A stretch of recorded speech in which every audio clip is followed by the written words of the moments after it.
And I've been howling at the moon for some time now.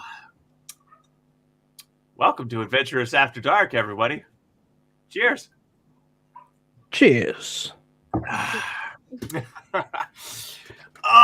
It's good to be back. Let me tell you, folks, it's good to be back.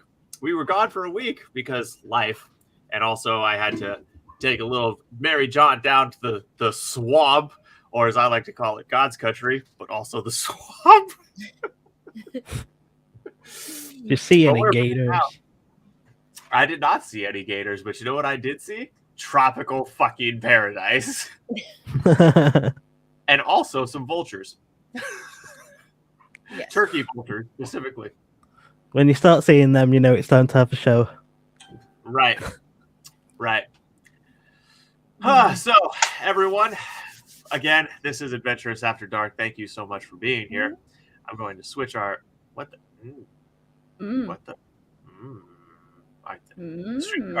StreamYard is misbehaving. Is being extra fucky today. But that's okay. The show must go on. Yes. So It's been anywho, a wild Mustang, and you need to tame it. there's some sexual connotations there. That we That's what I was about to say. That sounded oddly sexual. there's over and undertones to that one. Don't be fooled, it's just the accent. Sure. Yeah. Mm-hmm. Sure. Yep. That's yeah. Mm-hmm. No, So, this this is our guest, Desiree Scott. Desiree, would you like to introduce yourself?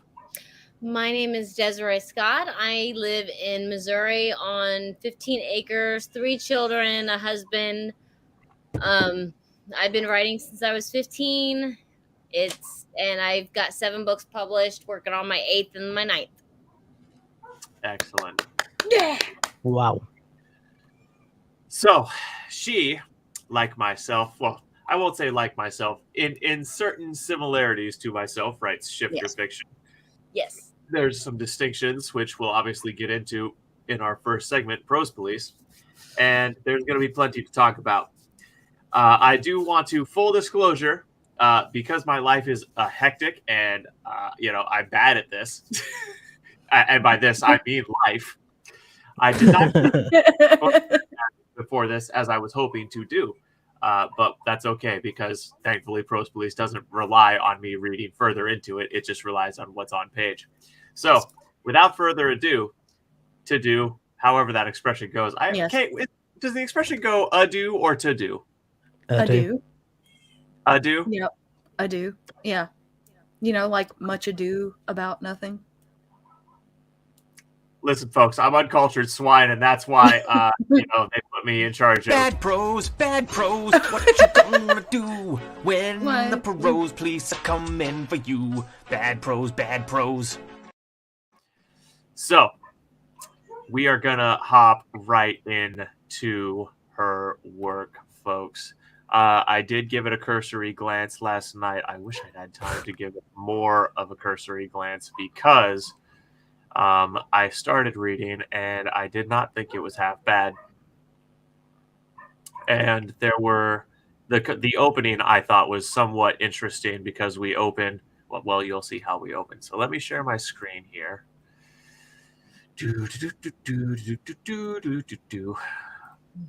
Entire screen. Boom. So this is Crescent Vendetta, the Crescent series, book 1 by Desiree Scott. Let's dig into this. So, chapter 1. Travis Cameron wasn't used to feeling disorientated. He had mastered his control years ago, since becoming Alpha, but none of that training helped the feeling of confusion and fear that consumed him when he awoke in his wolf form on the concrete floor of a cage. That's the first paragraph. I think overall, the writing, is, at least in terms of the language, is pretty good. Mhm. The first sentence, I maybe would have used a stronger hook there. Travis Cameron wasn't used to feeling disorientated. Also, disorientated is not a word. It isn't? No, disoriented is actually a word. Right. Ah, Right. okay. First error on the first sentence, never a good sign. It's okay. I would have made the Sorry, same mistake. but I was just We like, should be in the same boat. wait a second. I love positive or criticism, you know, Yeah, constructive. That's what I was trying to say. Constructive criticism. because I was like, oh wait, oh shit, why does that sound? Oh yeah, that's right, because it's not a word. It's no. Hey, thank you. See, this is just proof that I haven't had my morning vitamin C yet because I didn't even catch that. Thank you. And that's why she's the archive, because she's there to school us all. She is the archive. Nobody is there, safe. the master of records, and frankly, the brains behind this whole operation. Zach's the pretty face, and Kate's try. right runs. That's exactly right. Yes. I'm just the guy who kneels at the feet of the real brains. Getting back to it though, because I'm a fairly new writer, I still tend to look at these from a reader's perspective, and just from that perspective, if I was listening to the sample of that on Audible, I would definitely keep listening. Yeah. Thank you. Yeah, like I said, the opening paragraph is pretty good. I think the first sentence is always like you want that to be your hook sentence. So I think the first sentence could have been better, but the first paragraph overall is quite good. Yeah. I actually thought it was a decent hook though, just because you've instantly set up the situation there of like, this guy is one way, but this situation is gonna make him be a different way. Like, okay, well, this one must be a serious one then. That's fair. Yeah. That's fair. I'm not saying it's a bad hook by any stretch. I'm saying no. I really would have gone for something stronger.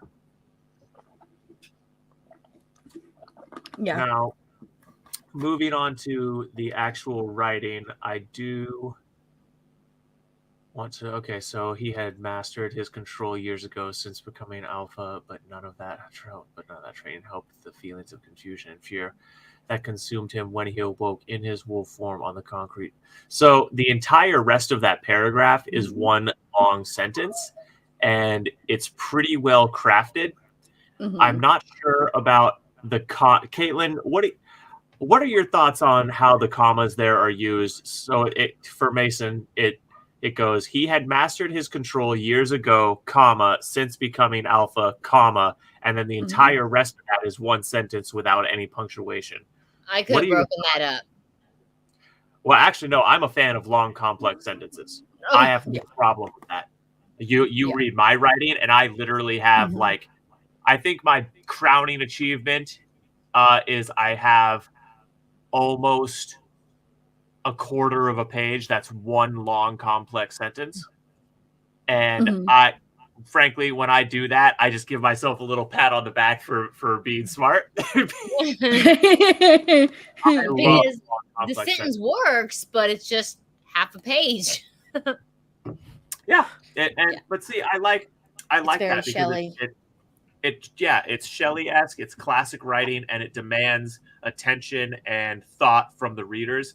And I think that's what reading is all about, is challenging your brain and exploring new worlds in challenging ways. So I have Of no course, it problem. doesn't take much for Zach to pat himself on the back either. Oh, you were just waiting to drop that one on us. Yeah. Glad you interrupted me to get that fucking 5-cent fucking insult in. Thanks, bud. I didn't mean to interrupt you, to be fair. I thought you'd finished. No, he was like, I will take advantage of your politeness, Mason, by telling you that you interrupted me.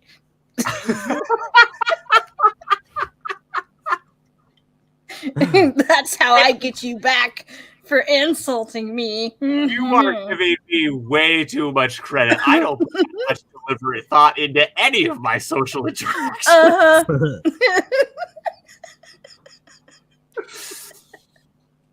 But Caitlin, what yes. are your thoughts on the commas? Like, I almost feel like we could have taken one of them out. I feel like we could have taken, he had mastered his control years ago, comma, since becoming alpha. I feel, could we take the one at well, years ago I mean, and make it, and it would, the whole thing would still be proper? Well, because the reason why it's sandwiched like that is, and I understand why, is because it could be, you could have moved since becoming alpha to the front of the sentence and just put the comma.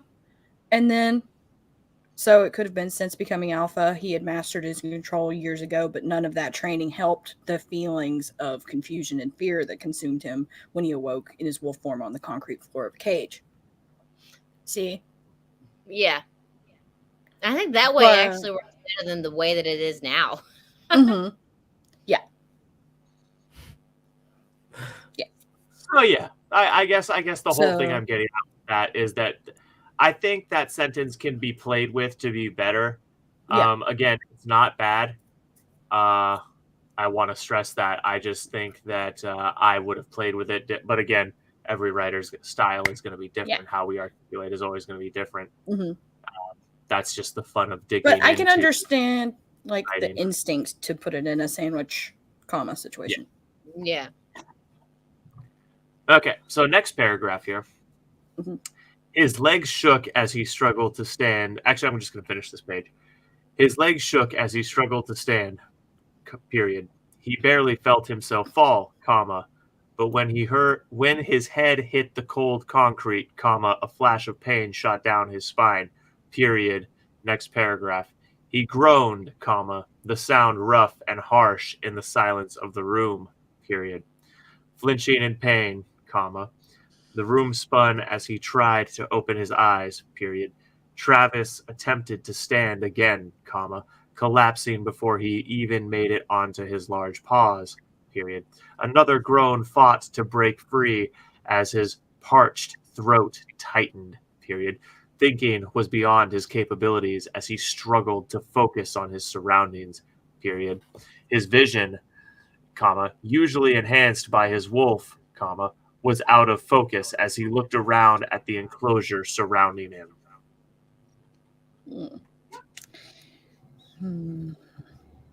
Thoughts? I don't always want to be the first person to say something. Mason, would you like to go first? To be honest, I was really distracted by him reading out the punctuation. Oh no! Okay, I won't do that. I was trying to be accommodating to you, but if it's yeah, I know you were. I was just like, I'm also feeling very much like a child today because you lot have all got so much more experience than me, and I still don't know my stuff yet. So I disagree. I think your work speaks for itself. Yes. Could you again without doing the punctuation thing? Oh yeah, for 100%. Okay, so where did you do? He groaned. Oh wait, excuse me. That's not where His legs. His legs shook as he struggled to stand. He barely felt himself fall. But when his head hit the cold concrete, a flash of pain shot down his spine. He groaned, the sound rough and harsh in the silence of the room. Flinching in pain, the room spun as he tried to open his eyes. Travis attempted to stand again, collapsing before he even made it onto his large paws. Another groan fought to break free as his parched throat tightened. Thinking was beyond his capabilities as he struggled to focus on his surroundings. His vision, usually enhanced by his wolf, was out of focus as he looked around at the enclosure surrounding him. Okay. I really like the atmosphere being built up.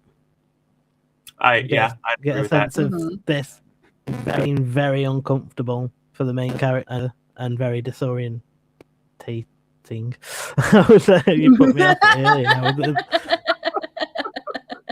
Yes, disorientating is the right word. God damn it. Disorienting, you son of a bitch. Disorienting. I need to not walk around in the sun for hours.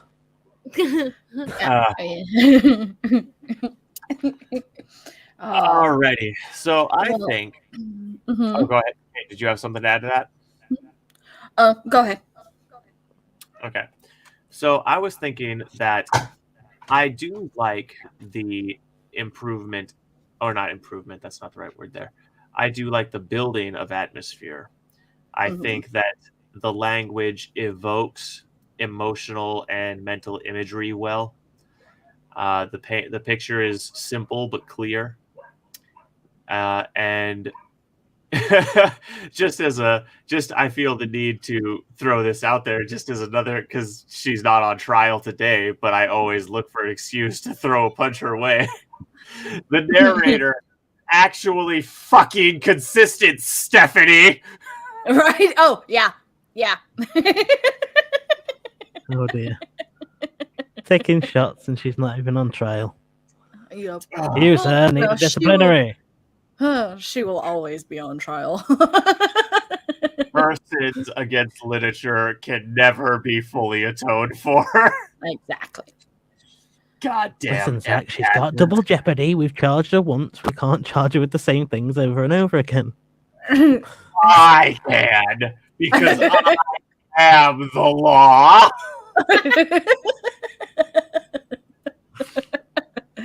I didn't sign up to the force for this. Well, it's too late. You're in too deep now, bucko. Yep. We can't leave now. If you leave the force, we'll hunt you down like a dog. Yep. Team A Adventurous. blind dog. Oh, no. Excellent. I'll just make friends with a guide dog. Oh, god damn it. It could be a heartwarming children's adventure. Wait. A guide dog guiding round a blind dog. It could be a heartwarming children's adventure. Oh, yeah. Yes. I feel like that's so much friendship. That's so much what? I said I feel like that's like so much of our friendship, but here's the twist. I'm the blind one.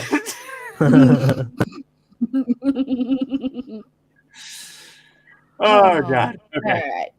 So It wasn't. It wasn't much bigger than he was. The bars in front of him blurred the harder he tried to concentrate. Everything was in a fog, his memory blank. His limbs felt heavy as he lay panting on the hard ground.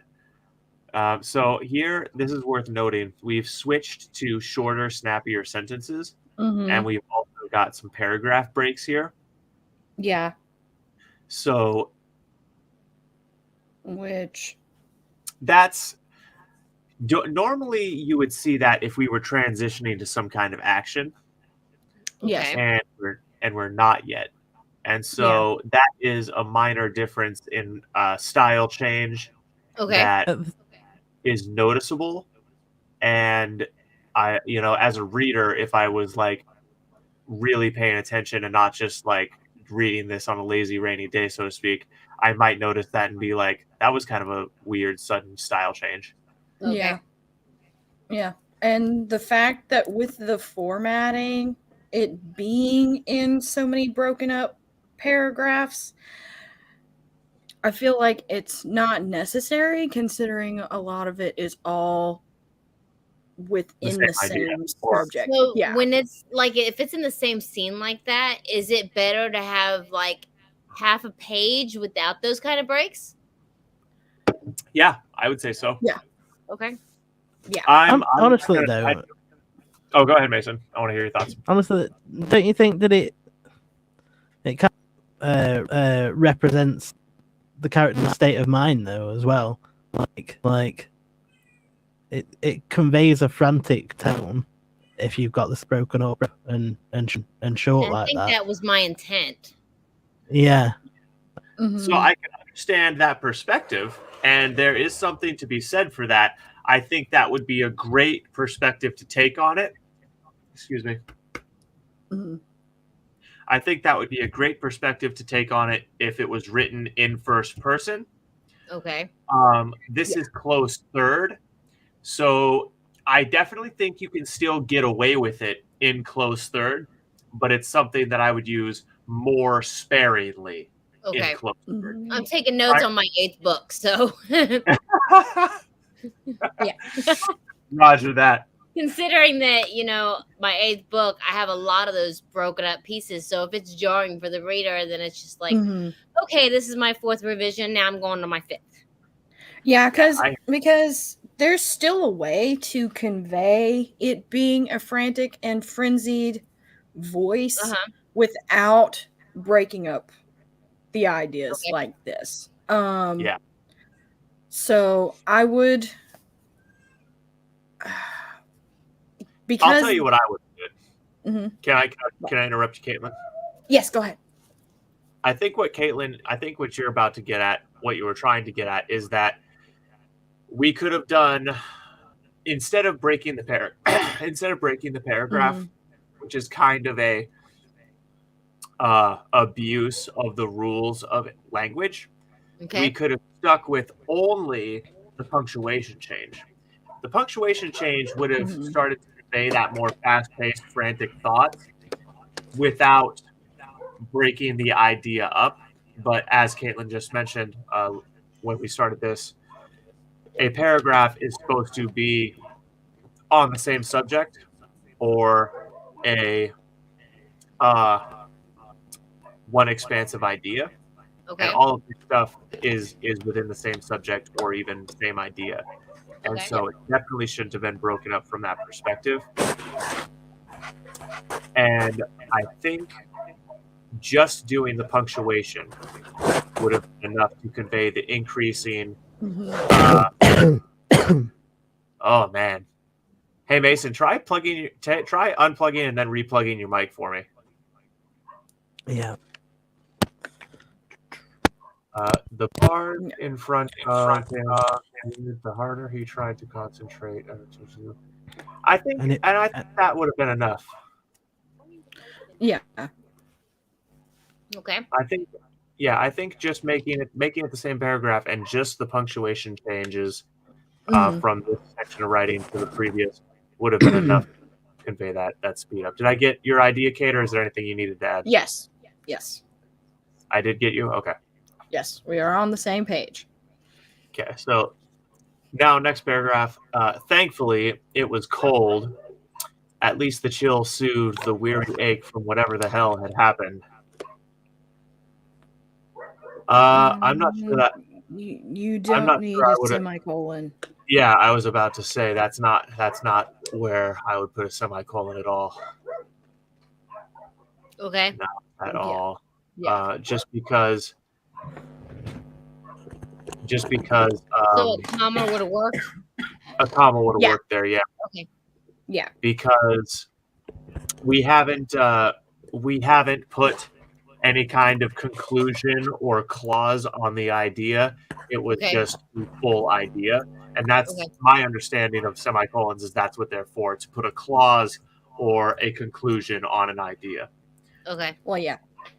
Yeah, because basically you just join two related independent clauses. Okay. Is Yeah, what that is- semicolons are for.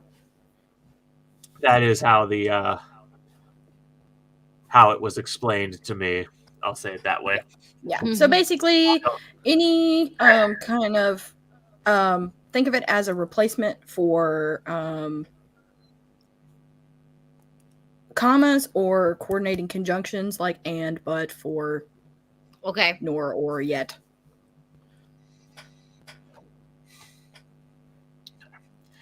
Next I've paragraph. tried to work them in a little bit into my writing since you've been schooling us on. I've probably been the wrong way anyway. Well, I Oh. mean, it's an easy mistake to make, to put a semicolon in the wrong place, because a lot of people are like, oh, well, I use way too many commas, so I'm just going to change it up. to I put a do. semicolon in here. And then it's like, but no, it's not the, it's not the as It's not the- interchangeable. What the semicolon was used for. Right, yeah. I actually really like using semicolons, but my writing, the way I write, also just allows for them fairly frequently. So, Yes. anywho, Yeah. Dozens of stacked, empty cages lined the bare walls of the large rectangular area. A door was at the end of the narrow space between the set of crates. He noticed a few small windows high up near the ceiling. Black paint covered the glass, concealing everything inside, but still allowing in a sliver of light from outside. Now, that's all one paragraph. I think that's a pretty good... Now, see, okay. Here is actually... So, before this, the last three paragraphs, I think all of those should have been part of the fourth paragraph prior.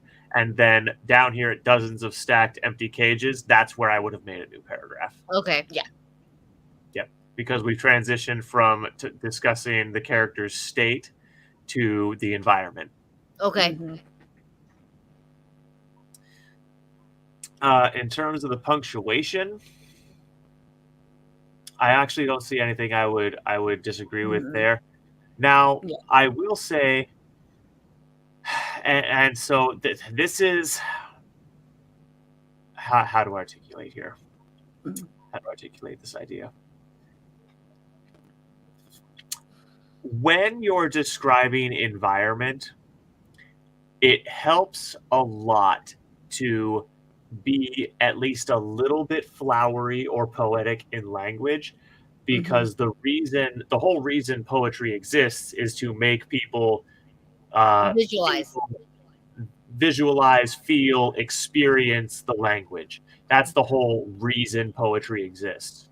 And so I find it very helpful and beneficial to writing overall to describe environments as poetically as possible with the narrator's voice that you're using. Give me an example. Okay, so let's. Oh, Caitlin, she spoke.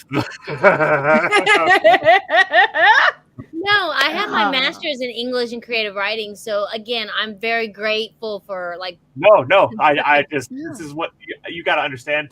Improv is just one of the things I excel at, and so language-based improv. So let me just show you. Okay. Dozens of stacked empty cages lined the bare walls of the large rectangular area. A door was at the end of the narrow space between the set of crates. He noticed a few small windows high up near the ceiling. Black paint covered the glass, concealing everything inside, but still allowing in a sliver of light from outside. Okay. So I probably would have articulated that same information. The crates were stacked as high as the ceiling. as if to escape the confines of the building. The room was crowded with them. There was no light, barely even from the windows high up near the roof. The slivers, a mockery of vision. That was a pretty good example. Now I know what you mean. I didn't Yeah. quite understand how you were explaining how to put like the flowery poetry into it, but yeah, that made a lot of sense. Yeah, I'm not saying be like Shakespearean or anything. Well, I mean, we wouldn't necessarily recommend that. I'm just kidding.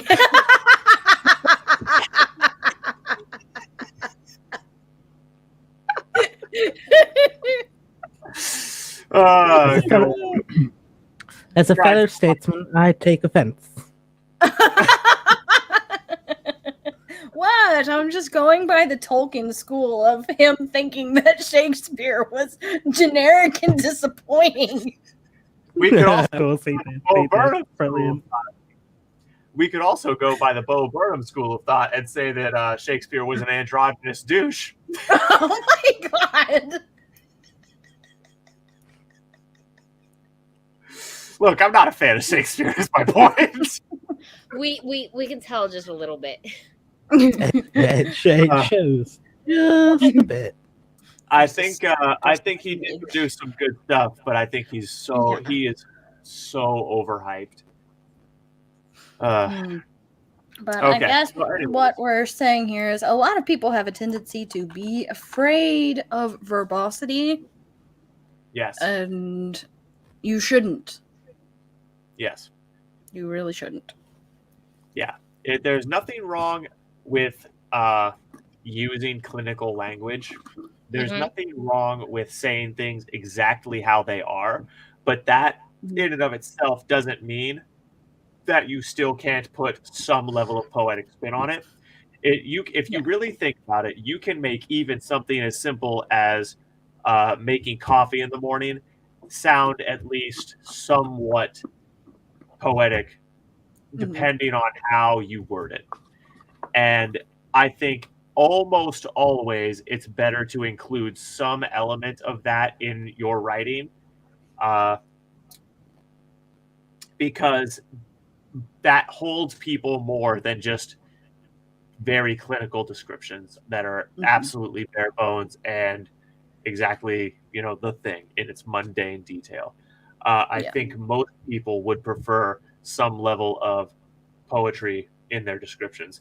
I think a notable exception to this, as a rule, you could cite someone like HP, who was the most clinical, mechanical, described everything in its perfect mundity fucking author I've ever fucking read, and somehow he's become the icon of psychological horror. So obviously there's exceptions to the rule, and what I've just said is not infallible. I'm just saying those are my thoughts. Well, because H.P. Lovecraft, he wasn't necessarily poetic in his verbosity. It was more like, I'm just going to literally list everything that is here by way of just, monotonally telling you as opposed to actually showing you everything. And I think that that's part of where the issue is here in the description, is the sense that it comes across more as telling rather than showing. I would actually disagree with that. I don't think that this is telling, because so for one, this is closed third. And so we get the idea that this is the character's general thoughts or observations. Yeah. And so it's just the character or the narrator through the character observing the environment. So I actually don't think that we're in a telling versus showing issue. That's an inaccurate, in my opinion, criticism. Well, I guess what I'm saying is we could see a little more. Well, what would your recommendation on that then? be then, Kate? Well, because like the example that you gave seemed to open the picture up a lot better. I'm understanding the disconnect here. You're talking about that. You're giving us a little bit of synesthesia bias right now. Do you understand what I mean? Yeah. Your synesthesia puts a slight bias on the way you interpret language, and so I think you've conflated certain things with certain things, and that is why you're analyzing it with that particular angle on it. Okay. I'm just saying that's which is interesting, by the way, which is a very interesting part of your psychological buildup. Well, yeah, because I can. Well, reading things is a 5 and sometimes 6 dimensional experience for me. Right. The way that I'm wired. So the more I guess the more expansive your use of language on page, the clearer it is to see, hear, smell, taste, and all of that stuff. So that makes sense. Yeah. Oh yeah, and I would agree with that part, Kate. I'm just saying I think your bias is showing a little bit in the fact that you're accusing someone of showing versus telling just because it didn't engage as many of your senses as you're used to having engaged. You see what I mean? That's all I'm saying. Yeah. So I think you need to be careful about making sure that you're analyzing it the way most people would when you're talking about an even critique of literature. Of course, you can give your own perspective too, because your perspective is unique. Because you have a high grade synesthesia. So, of course, other people with that high grade synesthesia would be interested in your perspective also. You just have to make sure that you're telling people this is, my somewhat biased personal take, but here's what I think objectively. That's all I'm saying. Yeah. No, I got you. Yeah. I feel like, Desiree, was I about to hear you pop in with something? Was I about to hear that? What the fuck's that? No. So I did hear. If I was, then I forgot what I was about to say. Oh, I'm sorry. No, you're fine. I can't remember. I can beat stuff to death. Same time, it can go the other way with that sort of thing. The amount of times I listen to something, I especially find it with thrillers, where they get overly descriptive, and I'm like, I'm not here for this sort of story. And also, it's like, can you just say the metal was black? Or whatever. Yeah, I was actually worried about that when I was writing too. I was like, man, am I being too descriptive? I mean, there's a fine line that you have to try to really get the story across without, like, Noah Roberts. Love her, but have you read one of her books? I can't say I have. Yeah, I have. And it's a lot of description, but I love her. I mean, it works for her, but it's a lot of description. I hear you. Yeah, and I do agree. You, as an author, you have to find your style and where you're willing to draw the line, and where you can effectively draw the line on what is too much and isn't too much. And depending on the exact voice and the exact language being used and all the the whole circumstance around it, that line is always going to move back and forth a little bit. So I agree with you. And, again, I want to iterate, I don't think that the previous paragraph was bad. That's not what I'm saying. No, I get it. That's fine. Yeah. I would recommend. I think there's things that could be done to upgrade. Yeah. I just wanted to add in one thing. I just think that minor upgrades could have been made to the language that would improve the overall quality. Okay. I would recommend. There's a book called The Elements of Style by Strunk and White. I would recommend making that your Bible. Okay. Because that will help. and dies by that fucking book. Well, yeah, and the reason why is because that is one of the things that will give you more of a Vocabulary? stable, well, not just that, but a stable ground to stand on when you think of, am I being too descriptive or am I not being descriptive enough? Because he deals a lot in things like Guiding like parallelism and symbolism and mirroring and how to use all of those things in order to pack a lot of description into a very short space. That makes sense. Okay. So, yeah. I think I had it. I Me think I and owned it at one point, so I might need to go own it again. Yes. Yes. It can never hurt. Me and Caitlin are both big fans of symbolism in writing. We talk about it all the time. It's one of those things that I don't think we've ever done. We have done a full discussion on that, haven't we, Caitlin? I think so. We'll have to do it again at some point. We'll have to, yes, we'll have to give everyone Especially a now refresh. that Mason's here. Yes. But I don't know about symbolism. You think you don't, but it's all over your writing. So Yeah. Someone needs to. It is then. All right. On the edge of his vision, Travis saw something move in the far corner, about 6 cages from him and closer to the metal door in the middle.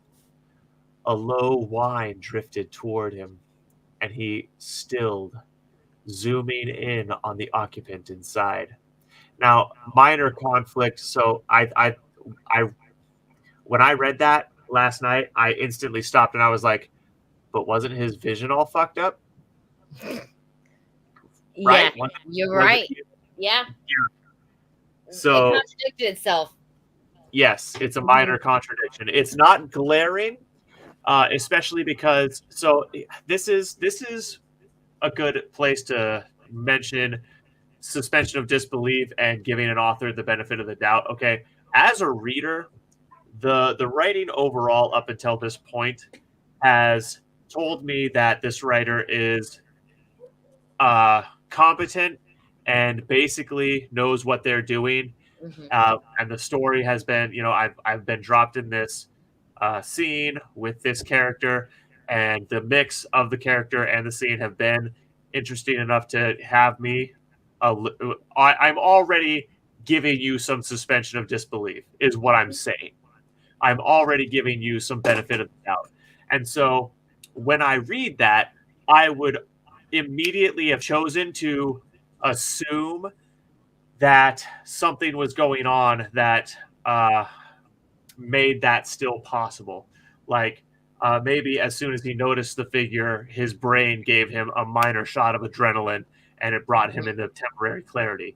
Maybe there's something because he's a werewolf, maybe something supernatural is going on where when werewolves see each other, they gain a sensory boost or something. I was willing to immediately open myself up to that possibility because the writing bought you that grace.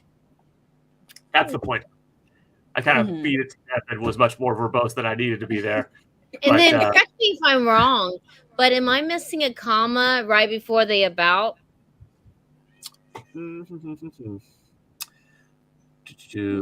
just caught that as you're reading it out loud. From the edge of his vision, Travis saw something move in the far corner, comma, about 6 cages from him and close to the metal door in the middle. There's no comma there. Shouldn't there, language-wise, be a pause? Are you saying, okay, one more time, where exactly would you put it? Or From are the you saying, edge of his vision, there's comma, Travis saw something move in the far corner, comma, about 6 cages from him. I wouldn't would. because you have the you wouldn't. about. It's all one coordinating clause. Okay. Right. Yeah, Travis saw something move. So from the edge of his vision, that's the introductory. Is clause the right word, Caitlin? Caitlin, that is? Yeah. Okay, yeah. So from the edge of his vision. Okay, so his vision is the introductory clause. Yes. Travis saw something move in the far corner about 6 cages from him. That's all directly related to the first clause. And Okay. closer to the metal door in the middle. That is also so we have the word and then we move on to the conclusion of the thought about that clause. So here's what okay. So in the far corner about 6 cages from him. Actually, that is one place where the word and is that you cannot replace it with a comma. That is one of those rare instances where that and cannot be replaced by a comma. That's what I was about to say. That needs to be the word and for that to work properly. So yeah, no, this is good. Okay.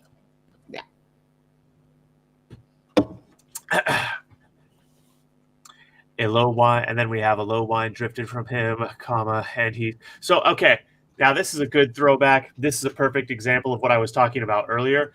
And he stilled. That's poetic. Mm-hmm. That's good. Okay. That's exactly what I'm talking about. Yes. It's very low grade, but like it's very subtle. It's not low grade. That's not the right word. It's very subtle. It's very entry level. That's a Yes. better way of saying the first thing. Yeah. Okay. It's $12 poetry. It's $12 poetry, but it's still poetic, and it's just it just puts that slight flowery taste on the language that makes it flavored, and that's what you want as an author, to have a distinct flavor. Yes. So that's Yeah. good. Okay. Zooming in on the occupant inside, he shook his head to clear his vision, which didn't help and only made him dizzy. Slowly, he glanced around and saw they were the only ones within the cages. Overall, I think this paragraph is good. Okay. I think, and I also, this is a subtle detail, but you included it, and so I think it's interesting to talk about. He shook his head to clear his vision, which didn't help and only made him dizzy. That detail is a very minor but worthwhile piece of characterization, because mannerisms tell us things about people, and they also just make characters unique. They bring them to life, and shaking your head to clear your vision is definitely a unique mannerism. So it's a benign detail. A lot of people might glance over it, but it is subtle characterization. So I actually like it. Okay. Anyone, other two adventurers, any thoughts? You're kind of holding the stage, man. You made any points that I wanted to make. Okay. Yeah. All right. Fair enough. Slowly, he glanced around and saw they were, and the next sentence is a pretty good, that is a good additional bit of description because it raises the stakes. So that's good. Travis wondered if he had been drugged. It would explain his dulled senses and inability to stand up straight. But normal, in quotes, drugs wouldn't affect a shifter. Their bodies just didn't react in the same way a human's would. So whatever the combination of chemicals he was given, they were specially tailored for a shifter, since they affected and incapacitated both sides of his dual nature. So that whole thing, that is not one long sentence or anything, but that whole paragraph, that's all pretty good in my opinion. The upping of the stakes with the assumption of drugging is good. We get a little bit more narrator voice when we get the description of the drugs. Okay. And it's not poetic, but there is something. It's like almost borderline. I wouldn't even say it's that. It's interesting for a different reason, because this language is actually describing something that's potentially unique to the world, is I guess. Right? So I'm learning about the world that the author has placed us in, Okay. and that is why it's interesting to me. It's not that it's at all poetic. In fact, it's again somewhat clinical, but I'm getting a clinical detail through the character's observation about the world, and that tells me it's probably an important thing to know. And so it grabs my interest for that reason. Okay. I like that it feels. It sort of feels like a bit of urban fantasy building. Yes. You're getting sort of hints of like a magic sort of thing, Yeah. where they can obviously within the setting, which I actually quite like the idea that they've managed to find drugs and can affect both sides of the character. I think that's pretty cool. That's a good building. Well, yeah, because like Mason just implied, it instantly tells you that there's something unique, bordering on magical, if not outright magical, with the shifters in this story. And so we're getting that the obvious implication there. I won't say obvious, but the deeper implication there is that there is a level of science that is beginning to unravel magic in this world. Like there's a chemical, it has been figured out that there's a chemical cocktail which inhibits magic users' abilities. Yes. Again, that's an interesting world building detail. I think so too. Yeah. I 100% agree with the point Mason made. That is interesting stuff, to say the least.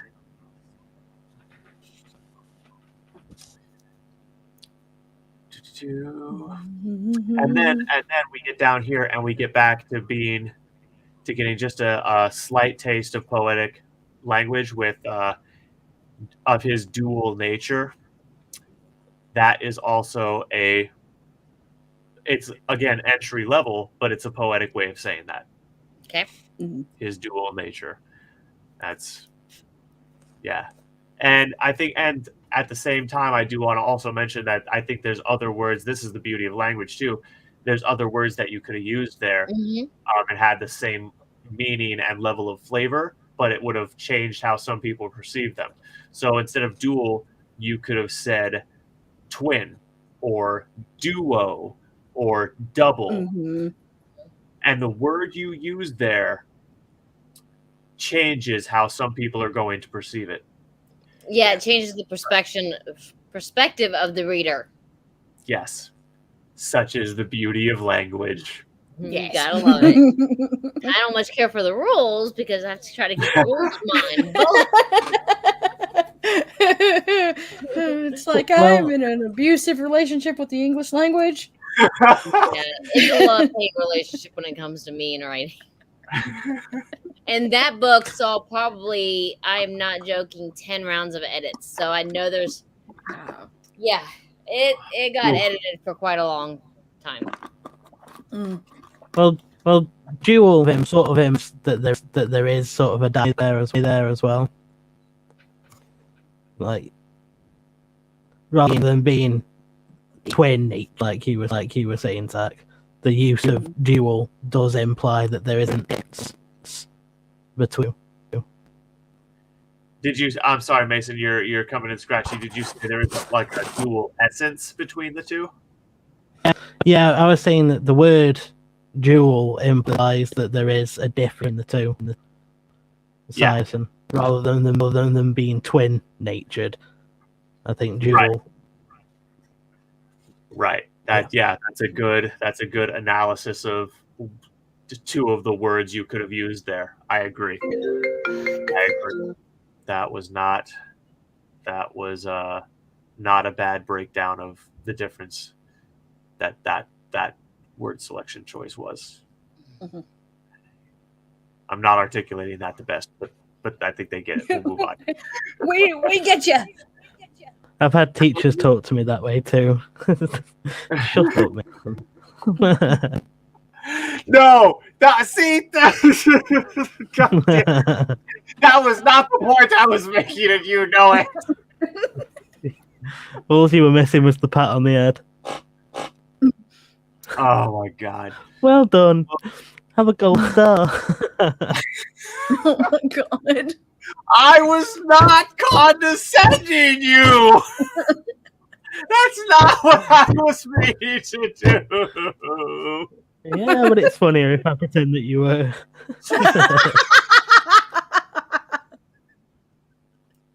You heartless bastard.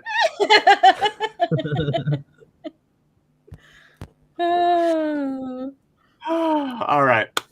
So, closing his eyes, he wished for the room to stop spinning as he battled to bring his human form to mind.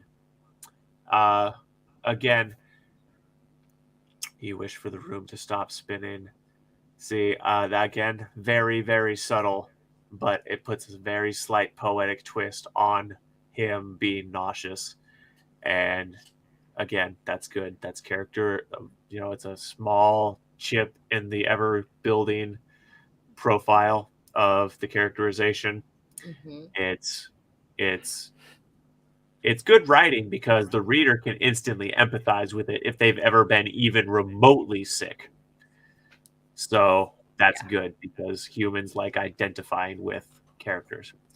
Yes. So that helps that. And then as he battled to bring his human form to mind. And so that, again, is a little bit of building of the magic system and how it works. So it tells us, okay, so these magic users, at least some of them, it helps them to visualize their magic or what they're doing. Okay. So that is a very subtle inference at what might be a magic system rule. Not a hard establishment. That's the kind of, like, especially if you were building a soft magic system, that's the kind of inferences that you could use to set up some tenuous rules that weren't ironclad, but the reader thought they knew what was going on, but it would leave you wiggle room to play with later if you were so inclined. He felt the pull as his muscles contracted and tightened, contracted, tightened, and bowed in the middle. So here's one place. I think you should have said, and he bowed in the middle, because right now it sounds like the muscles are bunching up into an arch, and I believe that was the intent. Oh, so his muscles were tightening and trying to mold, and like his bones struggled to remold as the ships attempted to take over, but something stopped him. Like his body tried to bow, like contract, and that's what it was happening in my mind, anyways. Mm-hmm. No, I get what you're saying, and okay, so here's the disconnect between us. I know what you're trying to articulate, but the reader may not. Yeah. What was that? I said, but the reader may not. No, that's not what I was going to say. Although potentially, yes, also that. Because obviously I read it, and that. So the point I'm making, I'm a personal trainer, okay? And so I have a very good understanding of how muscles work and all that stuff. And I'm also obviously an author, and I have a good comprehension of language. And so I know that what you're trying to describe, the language you're using does not accurately describe it. And so I had you know what I'm trying to say. Exactly. I knew what you were trying to say. I got the idea, but I just knew it wasn't the right way to say that. Okay. Because I know how the body works. That's the point, and how muscles and all that stuff works. So that's all I'm trying to convey to you right now. Yeah, no, that's fine. And probably putting he bowed in the middle probably makes more sense to the reader. Right. Because and especially with the next part. So He felt the pull as his muscles contracted, tightened. By the way, that's a poetic use of commas to list things. That's good. I just wanted to look. Yeah, that's good. Thank you. And then he bowed in the middle. So that tells us that he's cramping up and going into fetal position. That's the visualization there. Yeah. And then the next part, his bones struggled to remold as the shift attempted to take over, but something stopped it. Okay, so yeah, if we had put he in there, then we would have gotten, it would have been airtight. We would have gotten the fetal thing that, he's tightening up and getting, having contractions. Pretty much. Muscle contractions, just so that's perfectly clear. But because of the way it's written, it would, if what was happening was exactly what was written, you would be telling me that his muscles were contracting to such an extent that they were visibly bulging under his skin. Okay. And that is, when that kind of muscle contraction happens, tendons pulling off the bone is what immediately follows. And so you can understand why when I read that, I'm like, what the fuck? Yeah. Because if that's what was happening, the character would immediately be incapacitated until surgical aid was rendered. But I knew that wasn't what was going on because what I'd previously read. So that makes a lot of sense. And that's just the perspective of someone who's very body-minded as an athlete, as a strength athlete, and a personal trainer. Not everyone would come to that conclusion. It's just obviously people who know about the body, whether it's because they're an athlete or a doctor or whatever, they're also readers. So it's just one perspective to keep in mind. Okay. And then now when we actually get the thing about the bones and the following thing about a hold on his ability, again, that's all building into subtle inferences about the magic system. And I think all of it is pretty good. Okay. There really isn't anything that I see that I would make any major suggestion on to improve it. I'm sure if I really dug in, I could find a few things, but I don't think there's anything that that's glaringly obvious. That's glaring, exactly. Okay. Travis let the anger build, realizing that he, the alpha of the Crescent Ice Pack, had been drugged. His rage boiled over as he struggled to stand again, to no avail. Again, I realized this is what I was talking about, is that the paragraphs are cut down, started to get cut down more. Yeah. And that's not always a bad thing. In fact, I'd say there's just as many situations where that's what you want as where that's not what you want. And what I was going to say is, this is a place where I understand why the paragraph is broken, and I can see the argument for it, but you could also have just made it part of the last paragraph. And in this particular situation, I think that comes down more to a style choice than being proper or improper. Yeah, I think so. Your thoughts? My train of thought when it comes to that, it's not really being proper, more of a style, because I've heard that when it comes to readability for the readers is what I've heard going through, my Master of English and Creative Writing, to cut those paragraphs down. So that's a lot of my training involved. Is making it easy for the reader to read. It's more of a style choice when it comes to those shorter paragraphs, not necessarily with the scene itself. I can understand that as being a major deciding factor in your writing style. And that's the deciding factor. So here's a little insight into some of the things that bias me. So, and me and Caitlin share this philosophy that reading shouldn't be made easier. That's a Yeah. personal philosophy. We Yeah. believe that reading should be fun, and it should be a pastime, but it should be a pastime that takes work to be good at. Yeah. Yeah. And so we believe in adhering to the rules of language that serve to enhance the intellectual demands of language. Uh-huh. Yeah. Because that's good for the human brain, it's good for society. Mhm. And Keeps us on our flavor- toes. Sorry? I said it keeps us on our toes. Exactly. Yeah. And it's literally what's good for the language centers of your brain is good for a lot of other parts of your brain. It's very healthy for humans to really turn their brain on while they read. And so that Mhm. colors a lot of our beliefs on how writing should be done. And this is going to tie into later something that we're going to discuss, but a lot of, because you said you have a master's in Mhm. English and creative writing, and a lot of those are dictated by what the field that people go into when they're in traditional publishing.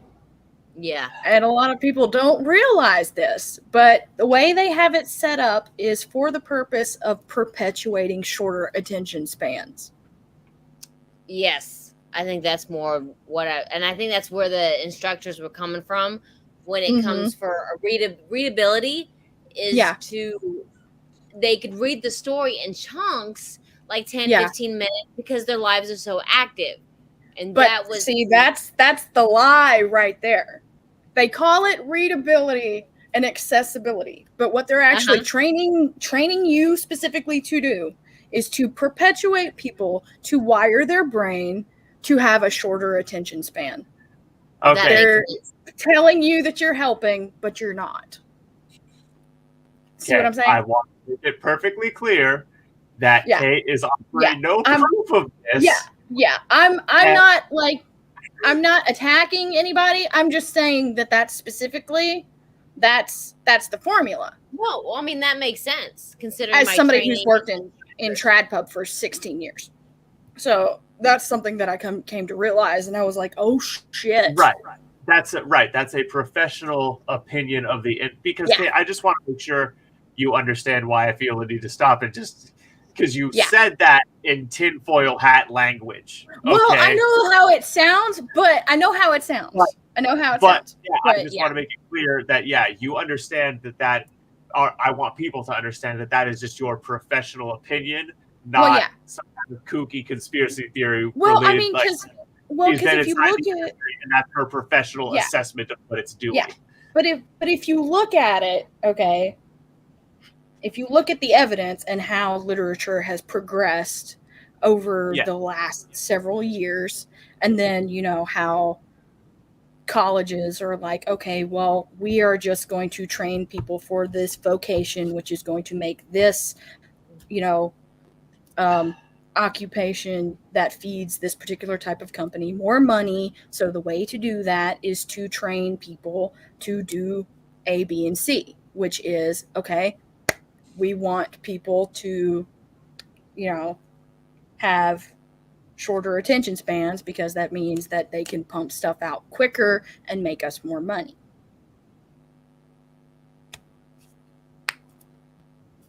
It's a business. Well, yeah, I understand that, but the disconnect in your theory, Caitlin, is why do university teachers care about the success of the publication companies? Because publication companies donate to big colleges, especially textbooks. Now we have a solid case. Yeah, see? That's what I'm saying. So yeah. Basically, take everything that you learned about them saying accessibility and readability and erase it. Yeah, that's what I was actually thinking about. As you guys were talking, I wasn't meaning to kind of zone off, but I'm thinking I have 41,000 words of my 8th book, and I have to go back through because I have chunk. Mm-hmm. Yeah. So I'm Yeah. just like, Go ahead, Mason. I want to hear you. I was just going to say, for the record, I do think philosophically speaking, we sort of agree on that. But it is something that we should just save for later, for the main topic. Yes.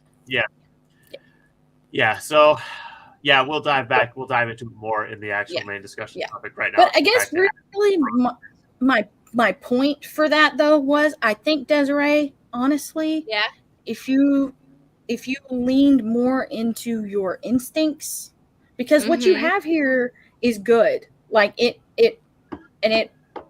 wants to be spectacular, and I think you've got the stuff to do it. But I think if you leaned more into your more natural instincts and kind of just went away from the rules that they gave you a little bit. Yeah, no, that makes sense. Like, keep the grammar aspect of it, or what I know, and just the readability. Like, kind of go with my gut, because exactly. Yeah. At the same time, I kind of liked that last paragraph. To be honest, I liked the character development that we get there, where this guy was oriented. I so badly wanted to say the wrong version. Then I pointed that because now my brain's broke. Yeah, he's gone from being disoriented to having a bit of a wounded pride on me. They've drugged me. Yeah. Yes. Man, your mic is doing some fucky shit. It's like Caitlin. It's like the void is on LSD. Oh no. I don't know what I can do about it. To be honest, mate, I've tried a few different. Oh yeah, I'm not telling you to do anything about it, Mason. I'm just making a funny observation about the situation. It is okay. But yeah, I agree. The thing about it, he's like, offended me, the leader of such a pack, the alpha, drugged by these miscreants. Like, these monkeys. These monkeys. Did you not tell them? I am. Did you not tell them that these were the Lord's shifters? I was the Lord's wolf. Ice Pack sounds kind of hip hop to me too. Okay, so this is a personal opinion, obviously, but I think Alpha of the Crescent Ice Pack, I think that sounds just a little bit cliche. And by a little bit, I mean kind of a lot. Like, in my defense, I was drawing a blank with the name of the darn thing. Yeah, look, this is just my personal opinion. I just think it sounds a little bit cliche, okay? The Crescent Ice Pack? Come on, man. Oh, it's just like, oh, God.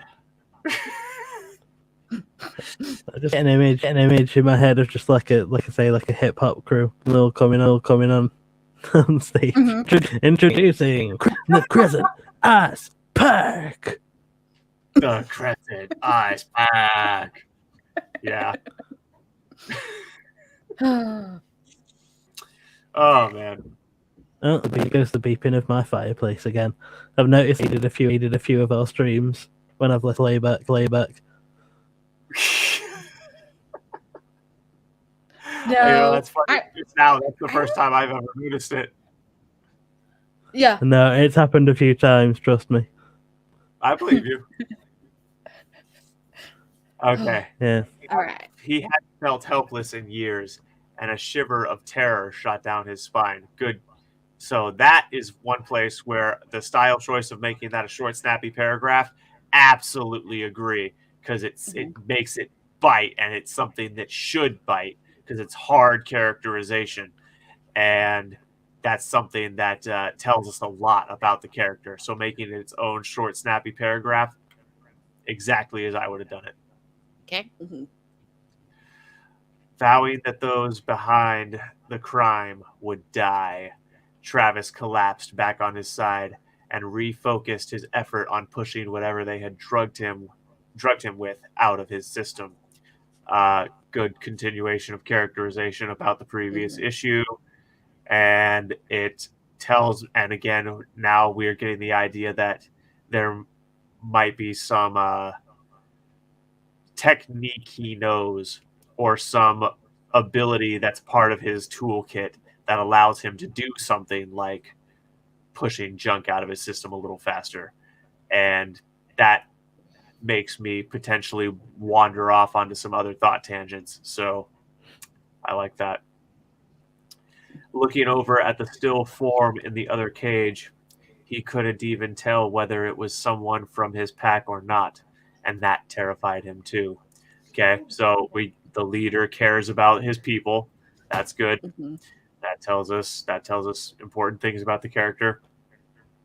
And we also Especially know that he thinks that it's even worse if it's someone from a dark pack. Right. I think that's an interesting character tidbit. Looking over at this, he could. Yeah, that's a good point, Mason.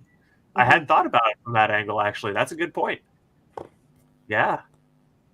So yeah, great building of characterization there. Had they been ambushed? That's a standalone paragraph, and the fact, and again, so this is an interesting tile choice because the fact that this is put by itself makes me wonder if like that possibility is like it makes it stand out as the narrator or the character being like, is that really what happened? You know what I mean? Like it makes me understand how important that realization or how it's a very important thought. Right.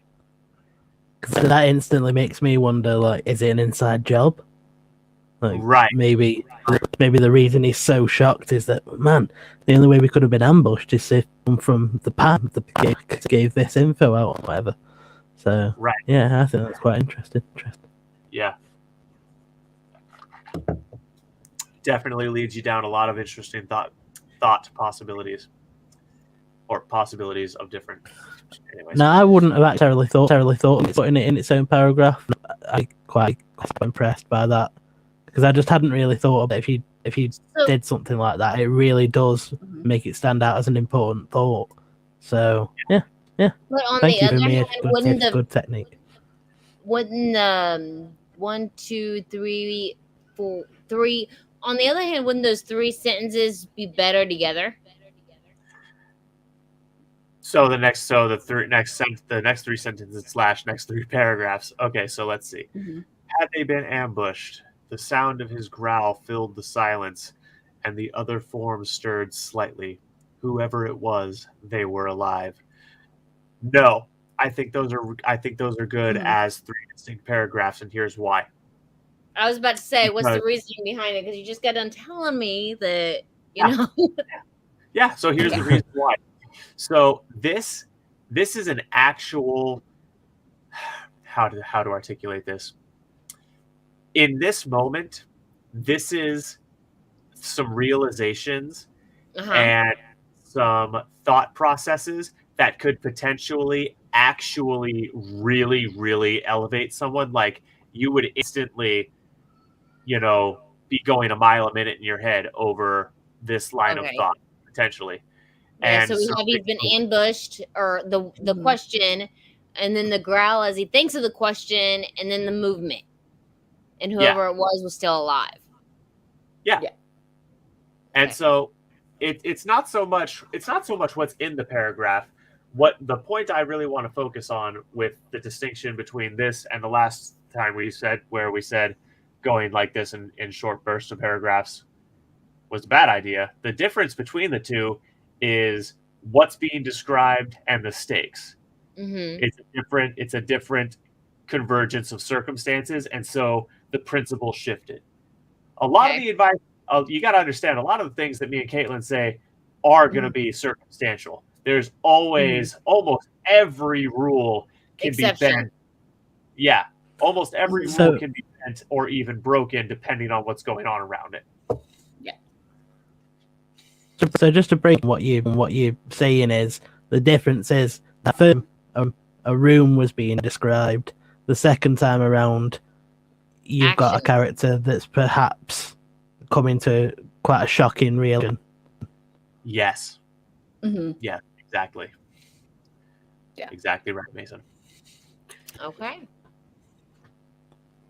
So, Travis couldn't think as his mind remained jumbled. He lay on the cold stone and took deep breaths. Okay, and so and this is a little bit of payoff to what was said above, the thing about him working the drugs out of his system. Hmm. He lay on the cold stone and took deep breaths. Breathing techniques actually can help your body do things like that. So I cite the time Swami Rama went in and got a bunch of physiological testing done with the Navy. Breathing techniques have tremendous power to alter what's going on in your body. And so the fact that that knowledge is demonstrated very quickly and succinctly by what the character is doing, that gives me some more faith in the author. And it tells me that the character knows a thing or two. So it's Mhm. very good. The musky scent of sweat, dirt, and blood filled his dulled senses. And then right after the thing about him taking the deep breaths, we get a description of consequence of that deep breathing. So Mhm. that's a good continuation of the sentence. His stomach growled, and he wondered when he had last eaten. Okay, good detail. Interesting. A small amount of light seeped in from the crack at the bottom of the door. So, overall, I think, yeah, that's pretty good. I don't think there's anything in there I would change. This is by no means a criticism. It's just an observation You're of fine. if I was walking along listening to it with my partner, as I often do. The two things that would have stood out to me there were the sweat, dirt, blood. I would have like, wow, we can smell that with dulled senses, and could they must be on a regular day. But then also, but though the fact that he then mentioned directly afterwards that he's hungry, it makes it sound like those smell made him hungry. Yeah. Yeah. Just a That is little a bit. funny observation. There's no correlation between the two, I promise. That is a funny I didn't think there was. It's just what I would have said to my partner. It's like sweat and blood. Delicious. No, I'm hungry. Now I'm Me hungry. is hungry. I can't wait to go home and have some Yes. red blood Me soup. is hungry. Like walking past the subway. Ah, sandwich. Mm.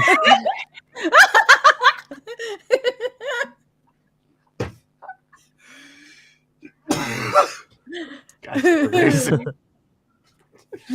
Oh, that observation is just hilarious. Why didn't I think of that? Oh.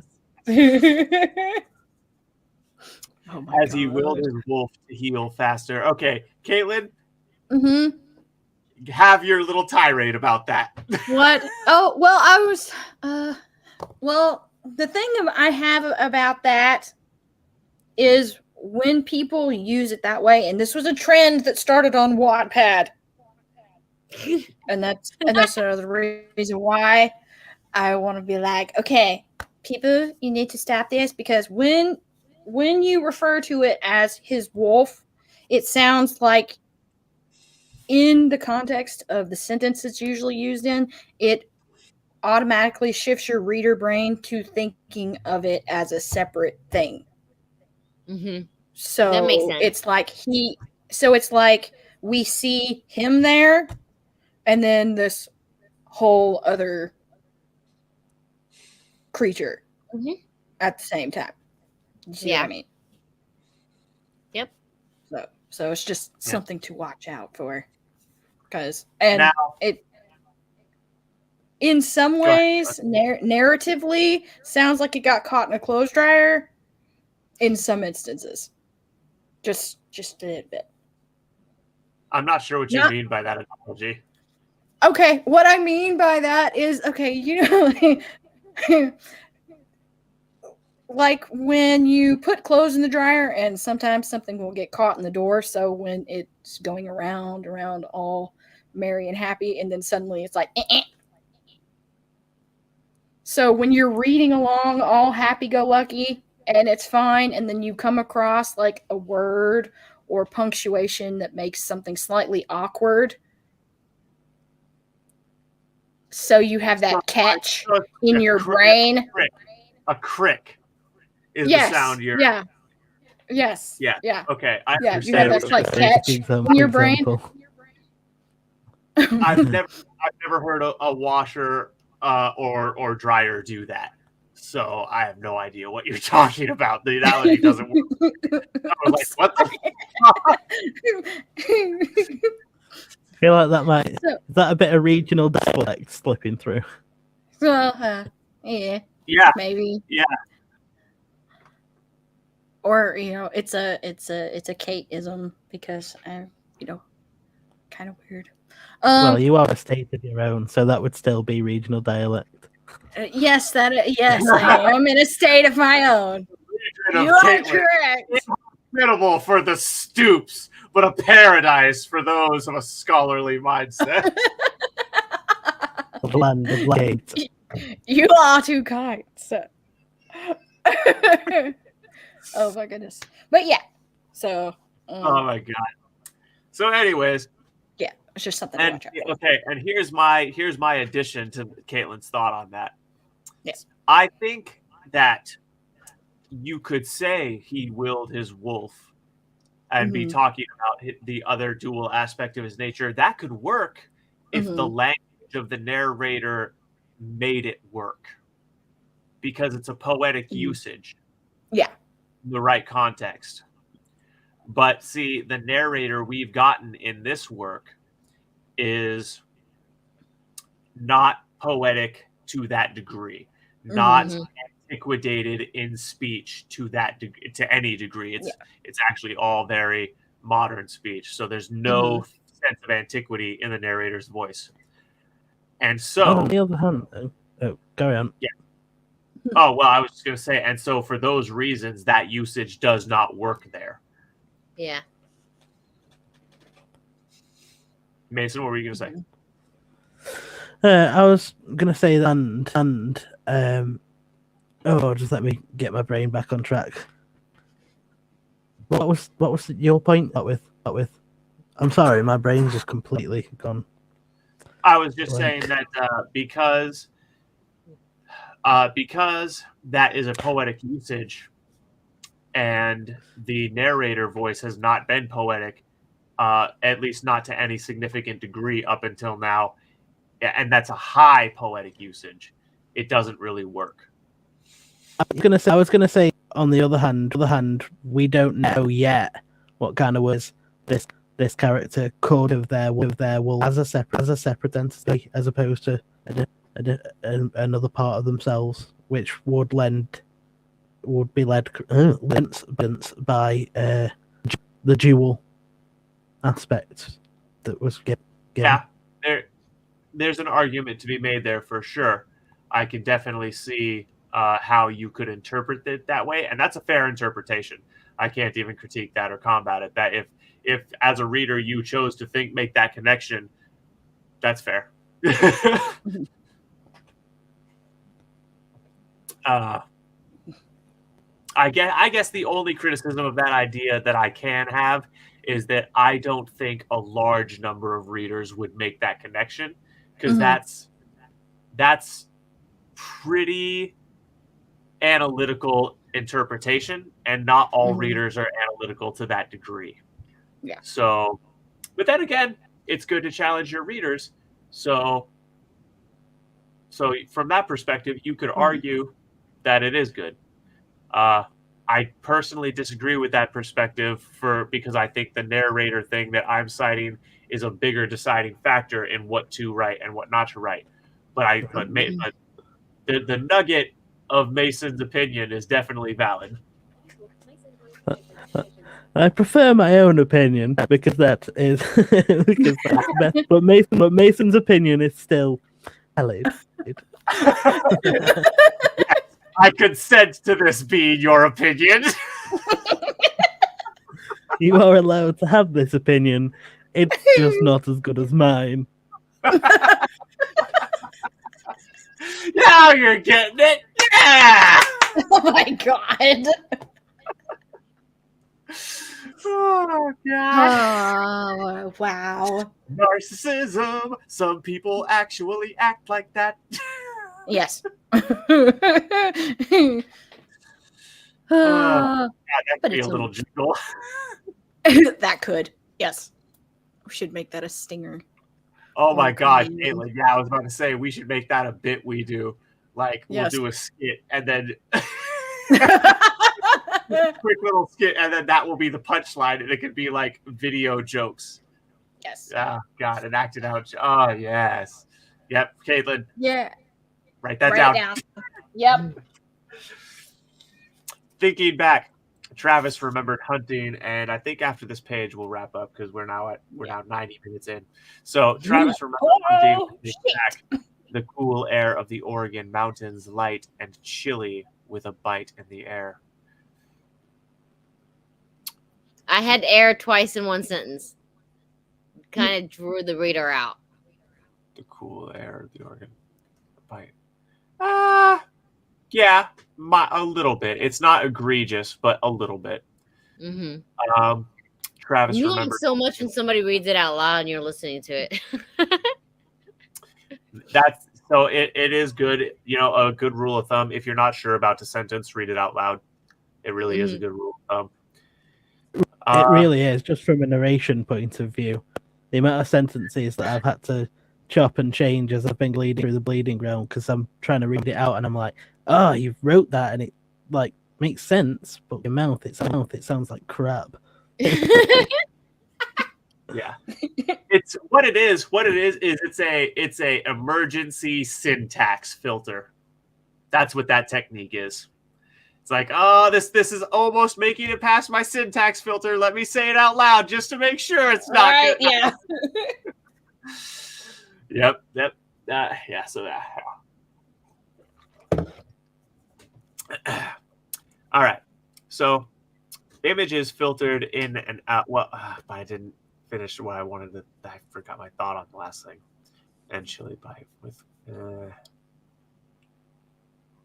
cool air of the Oregon mountains, light and chilly. Oh, that's what tripped me up. The thing that tripped me up was with. So the cool air of the Oregon mountains, light and chilly with. So the and chilly with that trips me up. Okay. So I think you could have just said, you probably could have dropped the and there and it would have made more sense. The cool air of the Oregon mountain, light, comma, chilly with a bite in the air. See what I mean?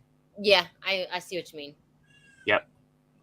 That is one place where we needed a comma instead of an and. Look, we see both sides of the coin. This If you were going to do that version, though, I would think that you'd have to change it at the end, because at that point it would be very close together.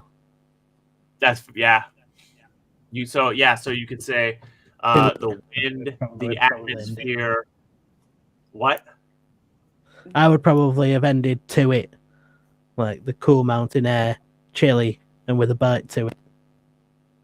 There you go. Yep. Instead of using a different word to describe the thing, reference the thing. That's a good different approach. Actually, I think that approach might be better in that circumstance because it closes the idea up.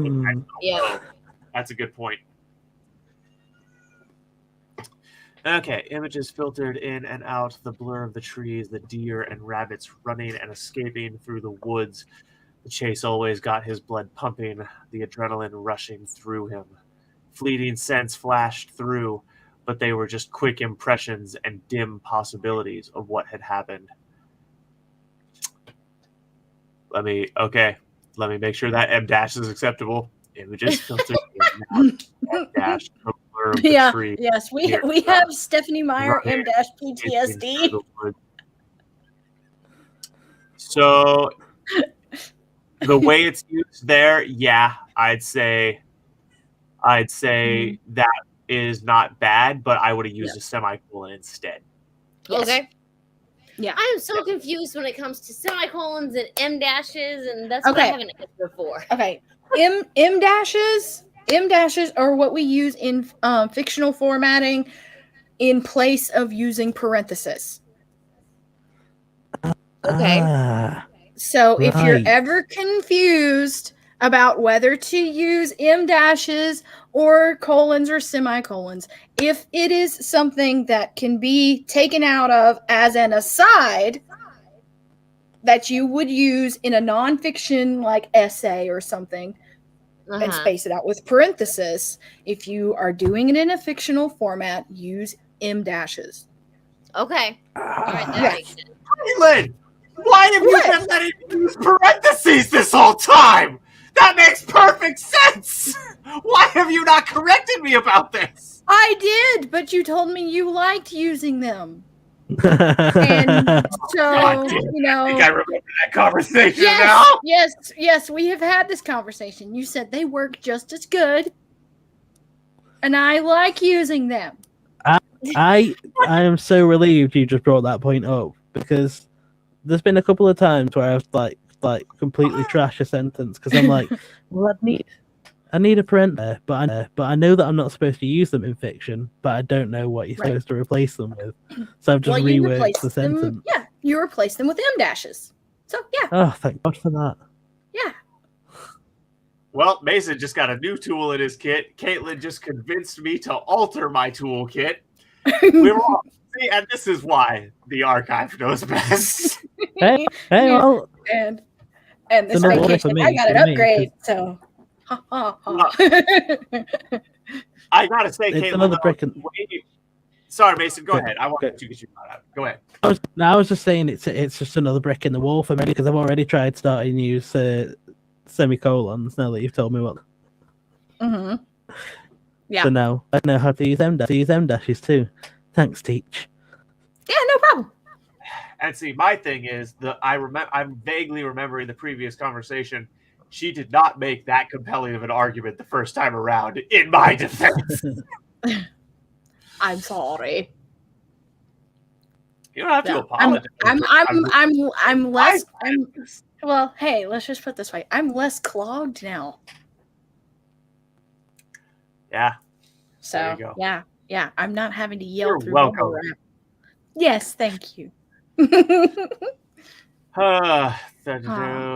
Fleeting sense flashed through, but they were just quick impressions and possibilities of what had happened. So the continuing world building and characterization that's implicit in the language is good. The smells, and then so this is something else. This is another place where I can understand why that's a standalone paragraph. The smells, ellipses, which, by the way, excellent use of ellipses. My favorite piece of punctuation. Period. Thank you. I throw down ellipses like fucking flies on shit, man. I use that shit. It's red hot, man. I put that shit on. If I'm not everything. careful, I'll have them all through my manuscript. So I got to be real careful because I go to town on those. Let me tell you. Yeah. Look, Well, look, they're the you'll Swiss never Army use knife. more ellipses than me. They're the Swiss Army knife. I've of started punctuation. using them too. Yeah, we shall Yes, convert everyone. That is, they're the Swiss Army knife of punctuation. Exactly, Caitlin. I can literally replace any piece of punctuation with ellipses. Challenge me on that.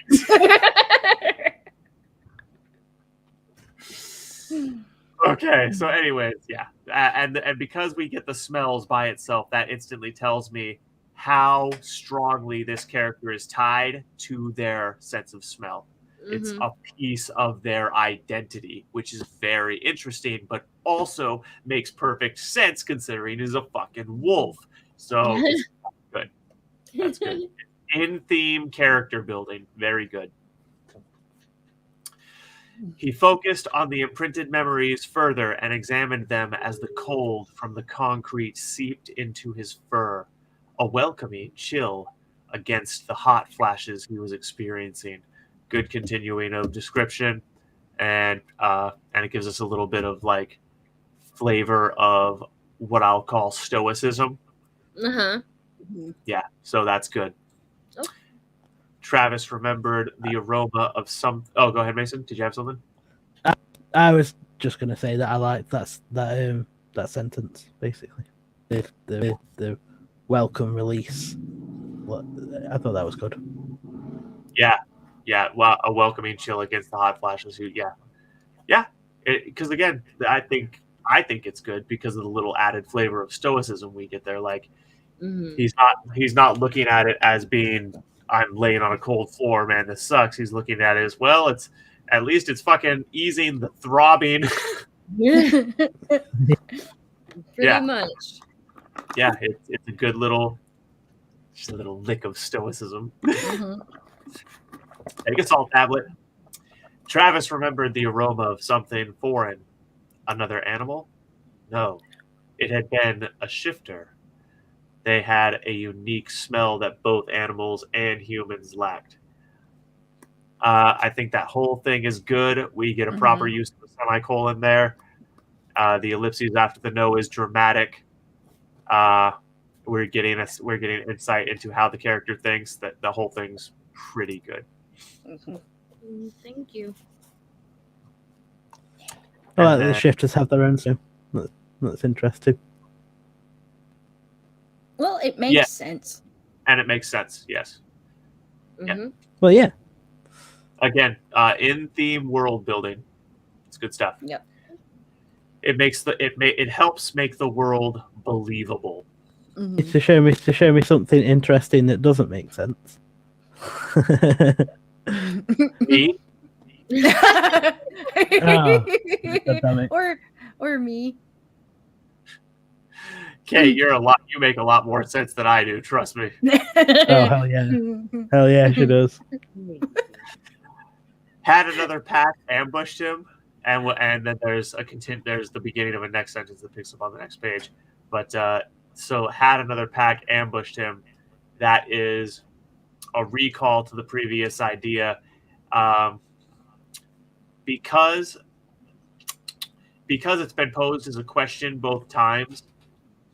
I would have changed this a little bit just to say something like maybe another pack really had ambushed him. I see what you're saying. Just so that so that we get the idea that the thought process is leading him further towards that opinion. I gotcha. Although you do run the risk of pushing certain readers in the other direction, because already you'd mentioned that again. I would again to my partner. I'd be like, it's not going to be someone from another pack, because whatever the reveal is needs to matter to the character, so it will be someone from their crew. I think if you meant any more time that I would definitely be like, well, it's definitely someone from. See, this is what happens when you have a reader who's been like conditioned by crime books and thrillers. Yes. Yeah. Yeah, totally. Yeah. Yep. Because I find when I read, I get overly suspicious of stuff. It's just common sense, because if it was just another, thinking of it from the crime perspective, if it was just another group, why would it matter to him from a plot perspective? So most of the time I would assume that the author would want to write something that mattered to the character, so then you just take it to the conclusion of, well, what would matter to them? Well, it'd be someone from their group. Yeah. And that's how I arrive at those sort of conclusions. Yes. I love that. Yep. Good old deductive reasoning. So, yeah. There you go. Yeah. Alrighty. So, officers, do we have any charges to list? Charges. Oh, there's a baby. Yeah, that's why I had to turn my camera off. He's been screaming for the last 30 minutes, so I Oh had to go grab no! a stick. Well, it was Gotcha. nice to have him as a guest on the show. I Hi, think that was the buddy. most excited I've ever heard you, Kate. What? I like babies, okay? Baby, Hmm. It's Right, everyone on their best behavior now. Right. Yes. No. Yeah. He's fine, I promise. somewhere, okay. somewhere deep in his I just psychology. wanted to say, bye and whatnot at the end of the show without the camera being off. But yeah, the camera's off for a reason. So, hey, charges. Charges. Yeah. Charges. I would accuse the suspect of misdemeanor breaking of misdemeanor breaking of paragraphs. One misspelling, but then again, that use of a non-word, but that's okay. A lot of people, yeah. That's also a misdemeanor. Mason? Your Honor, I would like to recommend a lighter sentence since the since the suspect did participate in these proceedings, and we don't quite often get that with people actually diving into the work with us. True. Which I was quite impressed by. I guess, Actually, most people just sort of sit there and take it. The whole thing? No, absolutely not. No. I think I thought it was absolutely great that you were diving in with us. That was my point. A lot of people don't. They just sit there and they let Zach throw points at them, and they don't necessarily dive right in and be like, yeah, I could have changed that there. So I appreciate that. I thought it was really good. So that was great. Yep. And what I liked this part where she challenged me on the thing about the paragraphs. That I felt like that was great. I felt like I got a genuine teacher-student interaction with that one because I felt like I had a pupil challenging me. I was like, for you. Well, I am a visual person, so when you're like, well, you should have. This is what I'm like, okay, well, example, so that I know in my mind what you're exactly talking about.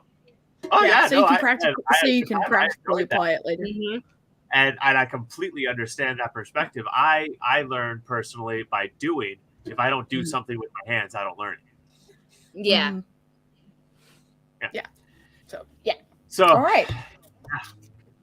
So your request for a lighter sentence is acknowledged, and the court has decided that is a actionable recommendation. We sentence the Desiree Scott to being a little bit more instinctual and telling the idiots at traditional education that they don't know what the fuck they're talking about. Exactly. Go with your gut, because you know what you're doing. Such foul language. Yeah. I have an MBA in finance and an MA in English and creative writing, and I don't even put that on my resume because then I'm way overqualified. But I just got it for me. I've always wanted to be a writer. Yeah. Yep, I hear you. Yeah, and see, I'm just a guy who, I don't know, paid attention in high school English. I just have natural propensity for language. I think is a big part of my. That. All right. So yes, lighter sentence. I prescribe you to take elements of style, 2 elements of style, and call us in the morning. Well, it'll be a purchase I'll be making within the next day or so. Yeah. Excellent. I can't find my copy anywhere, but I know I bought it at one point. Yeah. This court believes you, and that is partially why your sentence has been lifted. This is bad pros. What you gonna do when the pros police are coming for you? Bad pros. Now my God, that took way longer than pros police normally takes. Yes. Oh, It did But- indeed. Now, but hey, that's because we got a lot of really good interaction. So Yeah. we don't normally get that. exactly. Normally, it's just me, like, jerking myself off, intellectually speaking, at the guest, and they just sit there and seethe, either with jealousy or hatred or both. Oh my god. Usually All both right. in my case.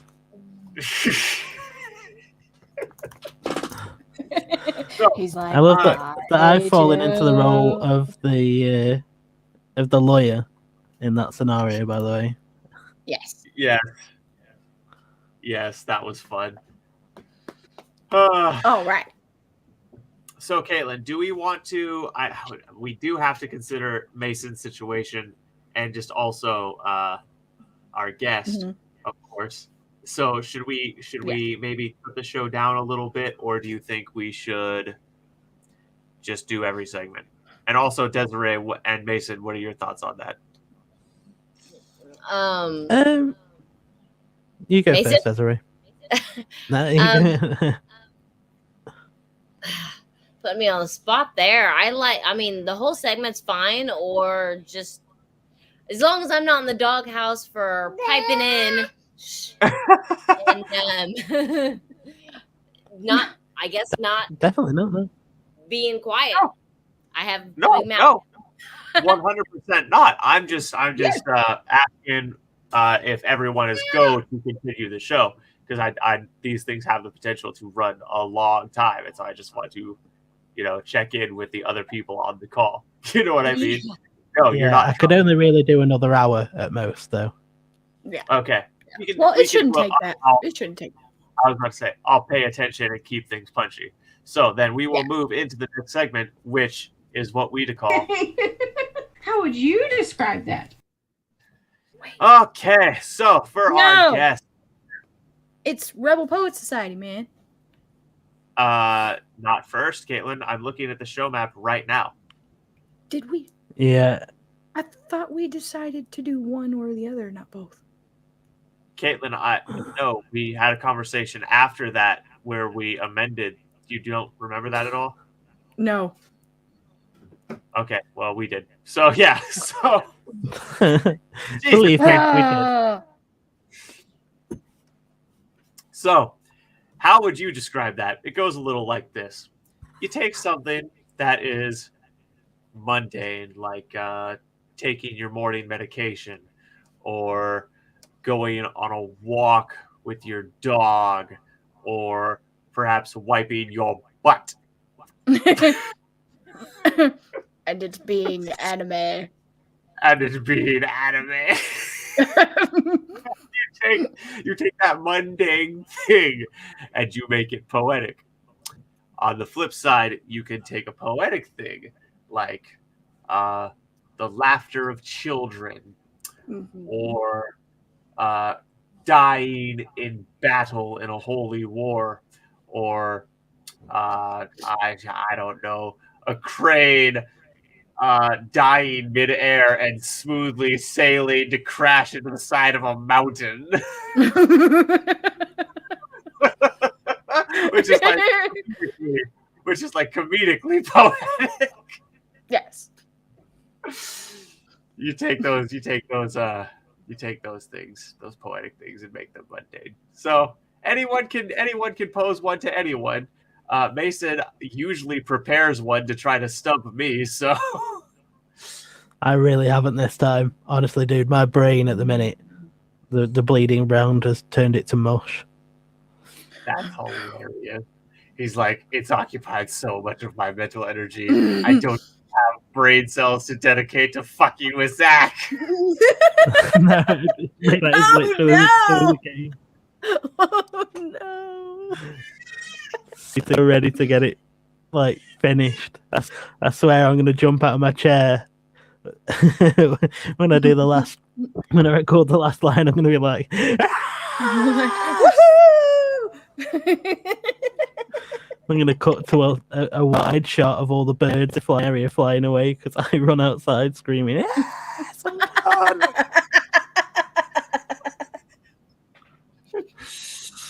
Oh 200 my God. words later, his fantasy epic is finally fucking. There's one chapter. It's not even the entire book. I know, that's what I'm saying. I'm saying, like, it's going to be hilarious watching your journey through finishing this book. Oh, God. Oh, yeah, I know. So, If you anyway, that long. somebody, Caitlin, why don't you Okay. give me something? Okay. All right. Taking a shower, but poetic. Poetic? Uh-huh.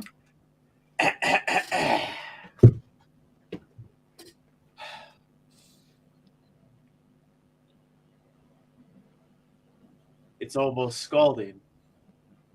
The water pouring down over me. I look up absently, searching for meaning in the steam. I used to remember her face in certain swirling patterns of it. My loneliness eats away at me even as the boiling water eats away at the grime and filth of my day. But no matter how hot the water or how strong the soap, nothing will ever wash away my sins. Everything in me wants to linger here, where I can at least feel the warmth of the flowing ambrosia. But I know I cannot linger. I am required.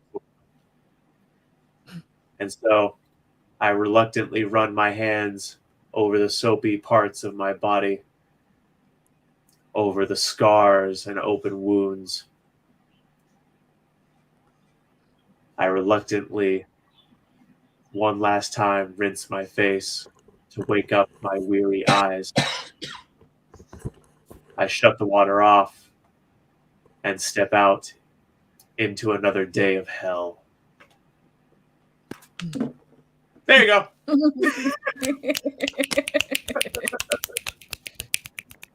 Boo.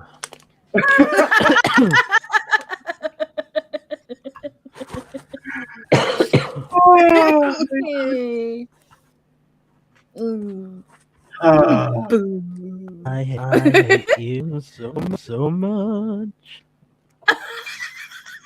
I just can't help falling in hate with you. Oh my God. Okay, Desiree. Do you want to try to stump me, or do you want me to pitch you one? What? I said you can throw one my way to try to stump me, give me something that's too challenging for me to do, or I can give you something and you can take a crack at the improv. Yeah. Let me think. No, I think I want to stump you. Okay. Good luck.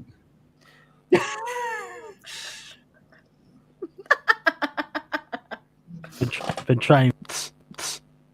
Okay. Flying in the sky. Make it mundane, or make it poetic. Because to me, that's somewhat intrinsically Well, we're poetic. gonna go with poetic just because, so I can have another example what you were talking about with me. Okay. So, make flying in the sky poetic. Yes.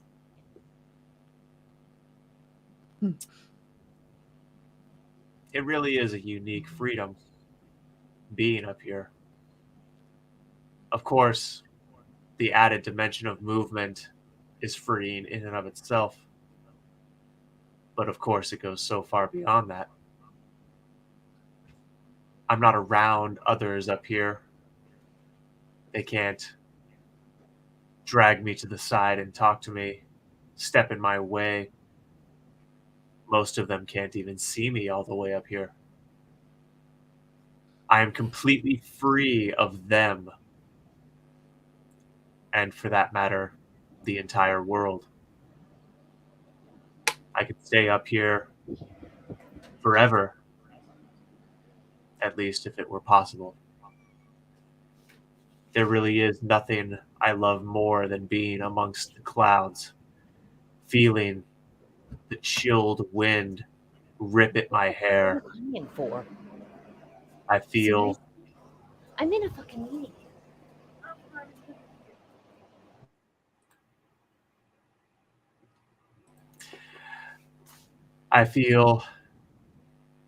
something primordial as I sit on this cloud of ambrosia in my mind, even as my body barrels through the sky. Yeah. Little antisocial bird.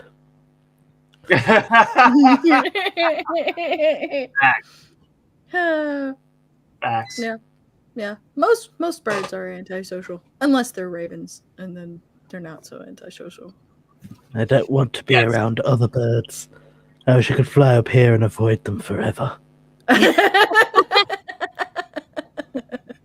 Edgelord bird. Edgelord bird. Oh dear. This is my falcon. I call him Edgelord.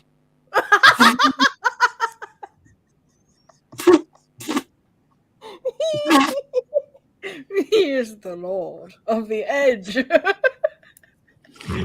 I tell him this is with the Lord's falcon.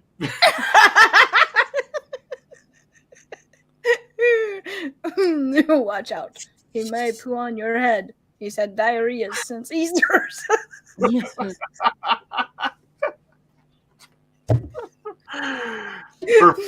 there's context, because it's not always for pussies. The movie Nacho Libre.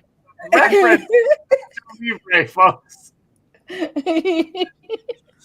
I went from instigator of that joke to being cut out of it at the end.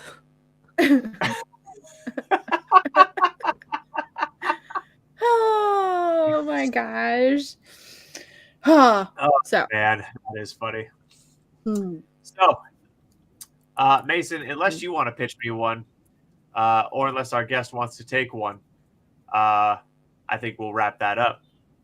Unless Caitlin wants to give me another one, of course. Or, Caitlin, if you're up to take one.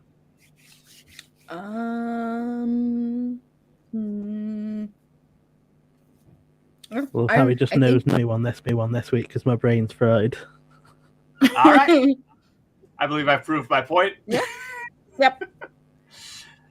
And that's how that's how we describe that. Yes. How would you describe that? Yes. And now, Mason suggested that we do a little reading of a certain poetry. So really quickly, we're going to have a read and discussion of a little something by Lord Byron.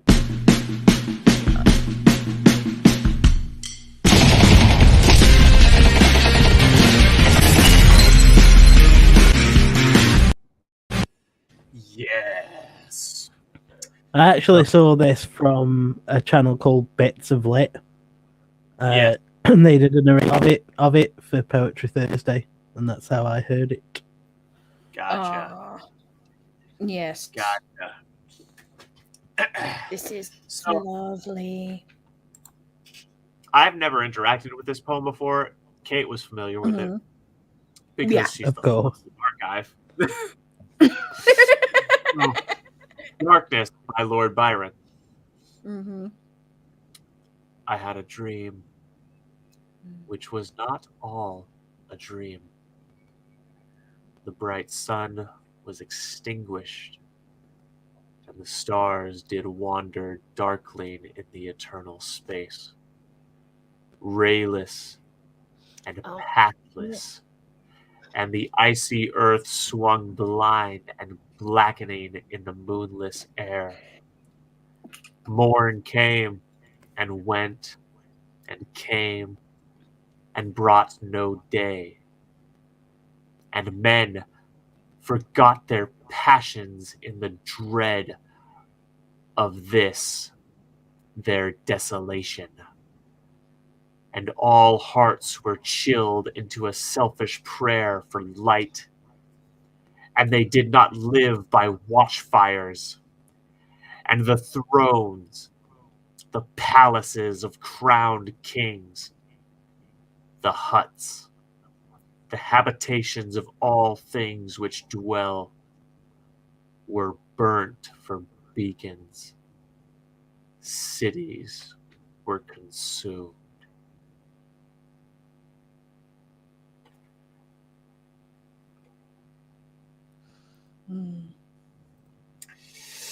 There's more than that. There is more to it. Okay, hang on. Yeah, I don't have the whole thing. I have the whole thing. Go ahead and pick up for me then. Okay. And men were gathered round their blazing homes to look once more into each other's face. Happy were those who dwelt within the eye of the volcanoes and their mountain torch. A fearful hope was all the world contained. Forests were set on fire, but hour by hour they fell and faded, and the crackling trunks extinguished with a crash, and all was black. The brows of men by the despairing light wore an unearthly aspect, as by fits the flashes fell upon them. Some lay down and hid their eyes and wept, and some did rest their chins upon their clenched hands and smiled. And others hurried to and fro and fed their funeral piles with fuel and looked up with mad disquietude on the dull sky, the pall of a past world, and then again with curses cast them down upon the dust, and gnashed their teeth and howled. The wild birds shrieked, and terrified did flutter on the ground, and flap their useless wings. The wildest brutes came tame and tremulous, and the vipers crawled, and twinned themselves among the multitude, hissing but stingless. They were slain for food, and war for more, which for a moment was no more, did glut himself again. A meal was bought with blood, and each sate sullen apart, gorging himself in gloom. No love was left. All earth was but one thought, and that was death. Immediate and inglorious. Oh, that's and good. Oh, it is. I know. I'm like, I know. Oh, feed me with marrow and fatness, Byron. Anyway. Oh, gosh. So, anyway, immediate and inglorious, and the pang of famine fed upon all entrails. Men died, and their bones were tuneless as their flesh.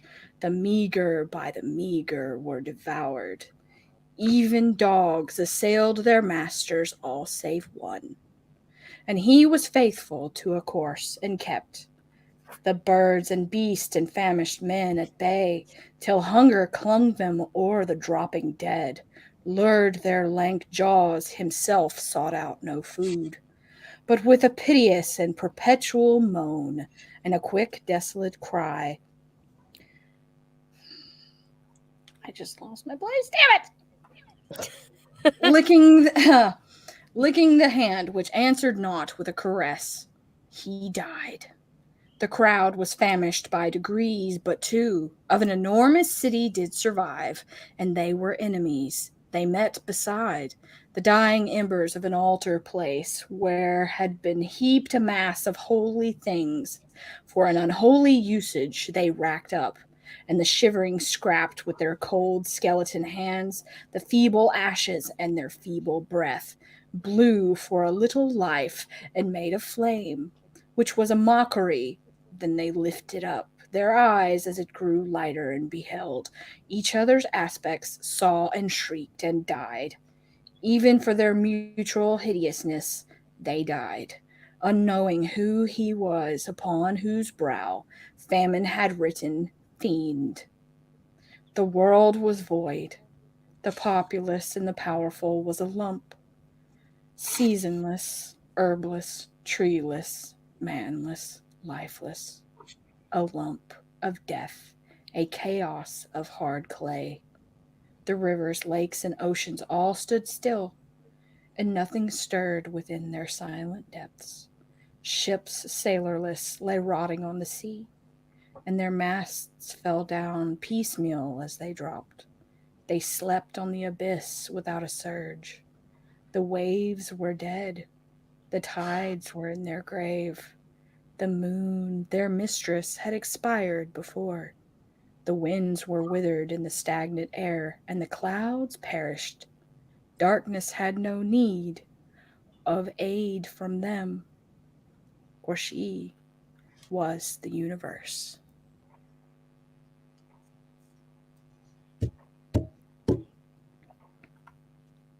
Yeah. Yeah.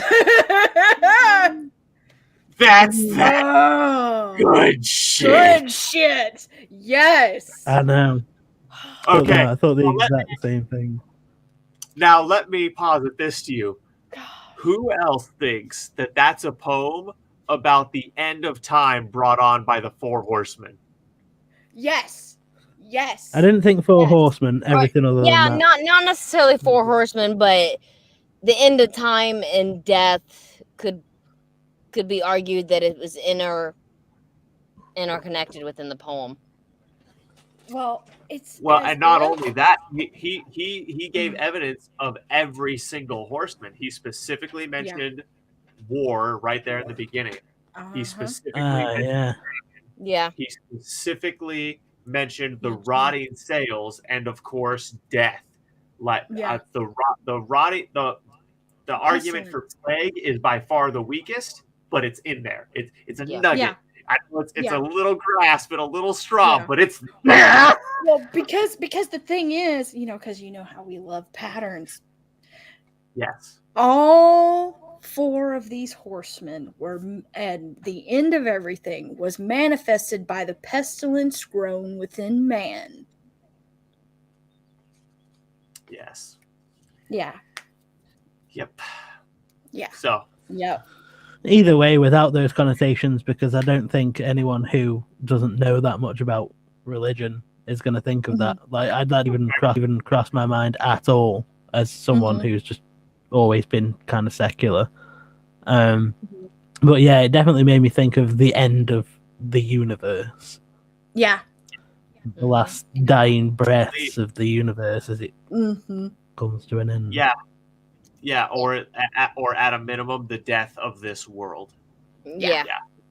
And that puts this beautifully, whether it's the world or the universe. Honestly, you could argue from a poetic standpoint that that's the same scale because our world is the universe to us. So, I would say it was definitely the universe, though, because he mentions the stars going out, the moon had perished. That's true. The sun was extinguished. You got me. Yeah. You got me on that one. Yeah. But well, I mean, but Byron stated that darkness itself was the universe. So the stars, the sun, the moon, and us are all addendums. Yeah. And you know more about historical context than me. Was that him being poetic, or did he mean that from a scientific perspective?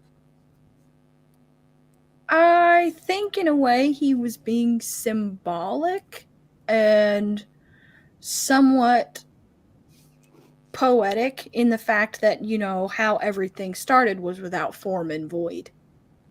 Right. So basically everything just returned to its truest self, which is darkness. Now we're getting into the Kingdom Hearts school of philosophy. Yeah. God, I love that game. Everything about that is so good, man. Like the actual vibe of it, and the fact that like a novel's worth of world building in this one room, and so much story packed into there, and the language and the imagery, and just everything is so good. Yes. Yeah. I agree with everything you just said. Yeah. And I like that it's right on the border of being the writing. It's right on the border of being a bit too highbrow for some people, but at the same time, it all makes sense. It's sort of like it's Shakespearean, but without needing to go into the Shakespearean thing. Yes. I like that. Yeah. Yeah, I would agree. I think that is still highly accessible from a understandability and flavor perspective. I think that the writing, and especially when you consider how old that is, it's amazing how it holds up. And that also puts an interesting spin on what you could say about, well, what was it like to write that way in that time? And that's very interesting because he was also respected as a writer then. And then what was he going through when he penned that poem? That's a different avenue to aspect it too. Yeah. It's like, man, because you're either an edgy teenager who's very good at language, or you're suffering.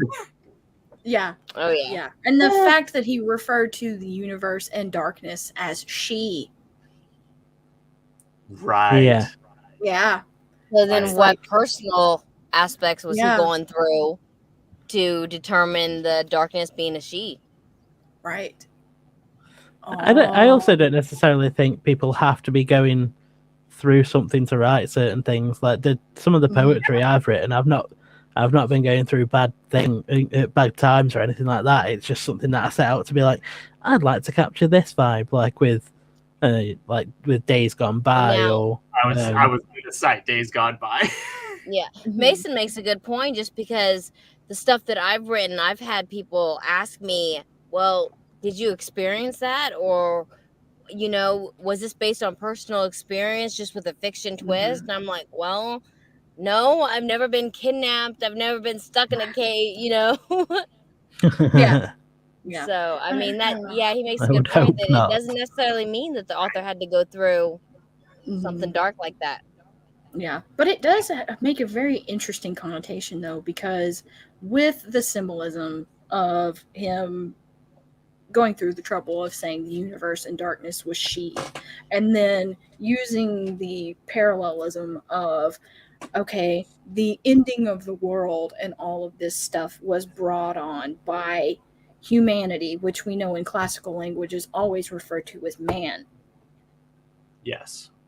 So basically, his pursuit for light and creating a corruption of this light is what created the pestilence and rot, and ultimately ended his world. And it was all just returned to darkness. Yeah. Yeah, that is an in-depth breakdown of that from a theological perspective. Yeah. So basically he was like, the world ended and it was all my fault. That's some serious everything my fault syndrome. Yeah. Yeah. The whole universe ended and it's my fault. Shut up.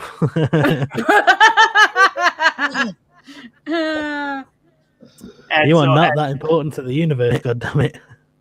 Well, see, but that's a good tie-in back to what I said earlier, where but if she was the universe, right? If she was the universe, because that's what Kate is saying with the darkness thing. So he sets up that the world is ending, and that's because the universe has gone dark. And so if we then put that in the context of he's going through something, we could potentially infer that his woman done left him. Yeah. Or he Yeah. knows that she's going to. Yeah, Right. exactly. Yeah. And wasn't there something about Byron's wife dying, Caitlin? Or some? What Yes. was it?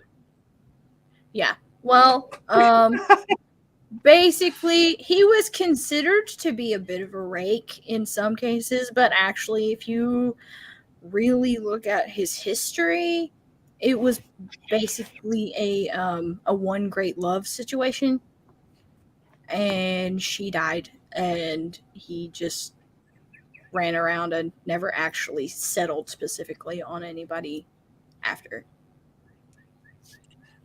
Yeah. Sorry, Yep. a rake. Yeah. Classical usage, it means I've never heard a man referred to as a rake, but classically, a rake is a woman of ill repute. Actually, no. That's the classical man word for hoe. That's what I just said. Yeah, you just put it subtler than that, and Kate just wanted to smash the thing with a hammer. Why So do that we just refer to make sure the audience gets this. Why do we refer to promiscuous people as gardening tools? What's up with that? People being messed up. Oh my god. So It's maybe it's because, Caitlin, we like plowing our garden tools into the fertile earth. You ever think of that? Yeah. Oh dear. Oh dear. Yeah. Yeah. Oh very dear. Maybe. I think that's those predatory instincts kicking in again. Or but you can't exactly, use gardening tools to pre-soak laundry.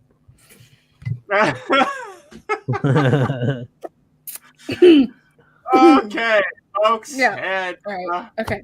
So, did anybody else bring anything? Nope. I just wanted to read Darkness by Lord Byron. Okay. Because I did. Okay, go ahead. Oh yeah. All right.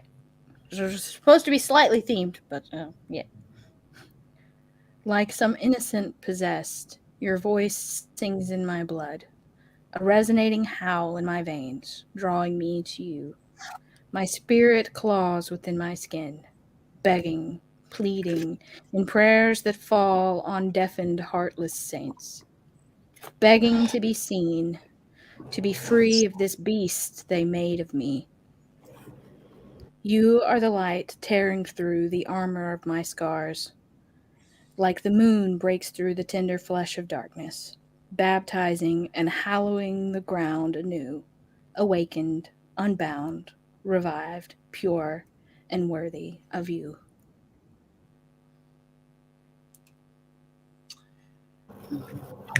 I liked it. Yeah. That's beautiful. Yes, I It's did. You know how I modern, feel about but- it. What was that, Mason? I said, you know how I feel about your writing. I just Yeah. bloody love it. Thanks. A reverence and a need. The two things that are always in your poems. Nah. Reverence and desire would be Yes. the way I would put it. Need is good too. Need is good. Because her poetry definitely speaks of desires that have transcended mere desire and become a need. Yes. Yeah. Yep. Yes, I totally agree. You totally agree, citizen. Hey, if you guys know that my location keeps changing, I keep hiding from my kids, so I'm sorry. It's okay. It is okay. It's okay. You've got a blind person talking to you. I didn't notice once. Hardy, har. I personally thought maybe you didn't notice because you're in the dark. Yeah. About everything, really. Including why I'm friends with you when you laugh at me with hard ahs like that. Listen, man, I'm tired and I've been out in the sun today and my brain isn't working and I don't appreciate that.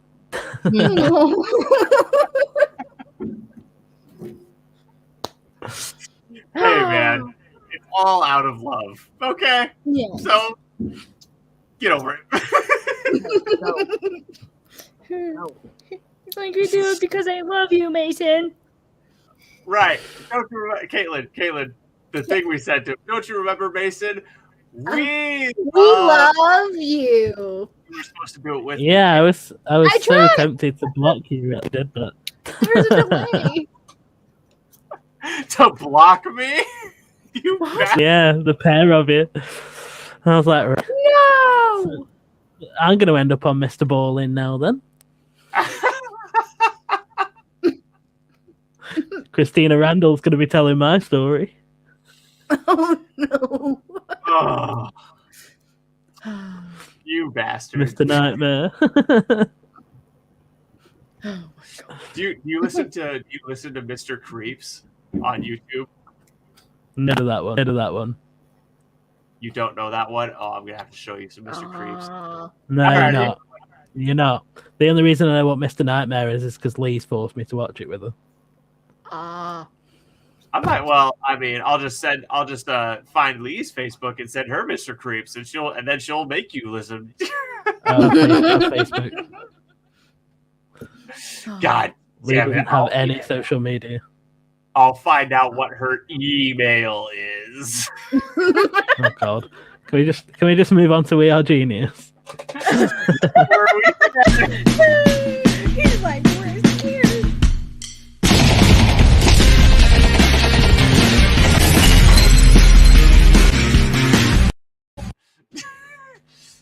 So that was Rebel Poet Society, and now we're just going to take about 30 minutes here to talk about how genius. Them there fellow writers, you see, they're being snoops and bastards and monkeys, all of them, you see. Monkeys, all of them. Monkeys, all of them. I'm still belt though. Oh, what? I'm still a yellow belt, like a novice. Well, Mason, it's a good thing that we're not talking about you, see? Listen here, kid. Listen here, kid. You got reasons for the way you do things the way you do them, okay? You got things that you got to do, ways you got to do them. And not to mention, you're just a damn good writer besides that all, see? But these fucking monkeys out here, you see, they're acting like stopes, you see? The way they're breaking their shit into episodic releases, see? It's downright jarring and unprofessional, see? Because you see, where it started, this whole topic, you see. Are we going to do this for the entire segment? See? What? Hopefully not.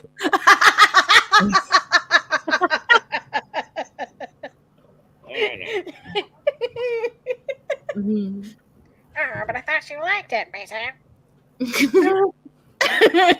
He likes it with But if I wanted to hear something like that, I'd go and find an old wireless. We should do that. Listen here, see? Listen here, see? My 50s dude accent. We can do it. See? We can do it, see? Smeagol can also be like really old wireless with a slightly British accent. I don't know.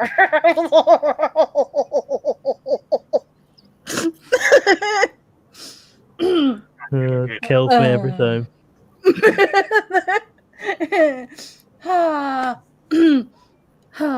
So, what I... Caitlin, you're the one who suggested talking about this. So Yes. So, the reason why this conversation. Yes. So the reason why I suggested this topic was because I do a little bit of research during the week before the shows and look at what a lot of writers are doing on different writers groups and stuff. And one thing I came across on this page called 20 Books to 50K, most people out here are familiar with that. Somebody was talking about how in order to make their work more accessible to people with ADHD, they were going to break their already very short novella into 16 novels so that the people with ADHD did not have to commit to reading an entire 35,000 word novella.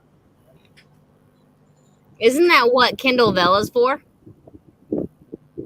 Yes. Yeah. So, I mean, it's possible without ticking off readers if you go that route. But Yeah. But my thing is, why, though? exactly. Yeah. I don't understand the concept. Yeah. Yeah. Well, there is no good reason to do it from a writing perspective. And just as a marketing gimmick, I'm disgusted by it. Exactly. Because what you are Agreed. implying is that by making your shit as short as possible, you're catering to people with ADHD or ADD. When in reality, what you are doing is you are making it easier for most people to consume shit with zero attention spans in a brain dead manner while adding no actual value to the thing. Mm-hmm. It's a bastardization And then, aren't of you writing. tripling? Not even tripling, but quadrupling the market value of the book that's not worth it. Mm-hmm. Right. Right. Yeah. Yeah. And it's like, The value of your writing's not that. all right, let's say they're releasing it in some way that's free.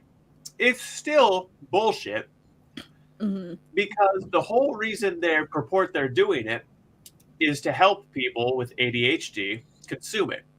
And it was only $35K to begin with. Do you really think that people can't self-regulate, even if they have ADHD? They can't self-regulate enough to consume something that long. I think they You're can. right. Exactly. That's my Yeah. point. They definitely can. Any adult with a somewhat functional brain could do that. Uh-huh. Not to disparage those who have brain damage or anything. Just saying. Mhm. Yeah, some people, yeah, or boy, yeah. Anyways, but yeah, Well, some people do have that short attention span, but Mhm. even so, read some, go on about your day, read some more. I mean, the value of the book is there in one Mhm. full read. You don't have to break it up. For me, looking at it as an author Mhm. and even as a reader, it's a marketing gimmick that it lets me know they don't care about the readers. They just want Right. they just want money. Mm-hmm. yeah, Yeah. Yeah. Because Yeah. It's a low value gimmick that offers Mm-hmm. no actual improvement and doesn't actually cater to anyone in any positive or useful way. No. And if they're trying to do it as a way to, I don't know, false virtue stand and be like, say, look, we're trying to be accessible to everyone, it's offensive. Yeah. Yeah, It's like, oh, this is what you think these people need? This is how you would choose to try to help these people? Really? This? By Yeah. making it worse, Right. because as somebody who, my brother Steven, he has both ADHD and he's dyslexic, which we didn't know he was dyslexic when he was younger. But one of the things that, I did, because we did homeschool them, one of the things that I did to help with his ADHD was to get him to sit and read. Mm-hmm. So it actually helped to be able to, help him to wire his brain to where he was able to pay attention to tasks. My dad was the same way, and he taught himself to read, but he, like your brother, he was also I can't pronounce that Dyslexic. word. Yes, Dyslexic. so Yeah. he had to rewire his brain. So by going the other route and publishing 16 of a very short story to begin with, it's almost you're not giving them enough credit. Right.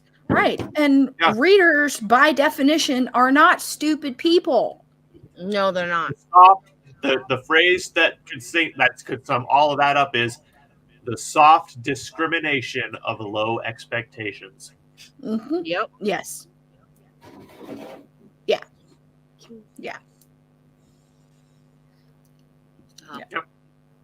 Because really, which is, by the way, the most ableist bullshit. That is when you talk about like being this phobic or that phobic or ableist or whatever. The most inherent intrinsic bias is the one that's cloaked in compassion. Yes. Yeah. You know that person has a lower view of people who have some kind of mental impairment. Yeah. Exactly. Yeah. And that's another reason why, like, the situation I touched on earlier, and how literature has changed, and they're tailoring it more to people with shorter attention spans.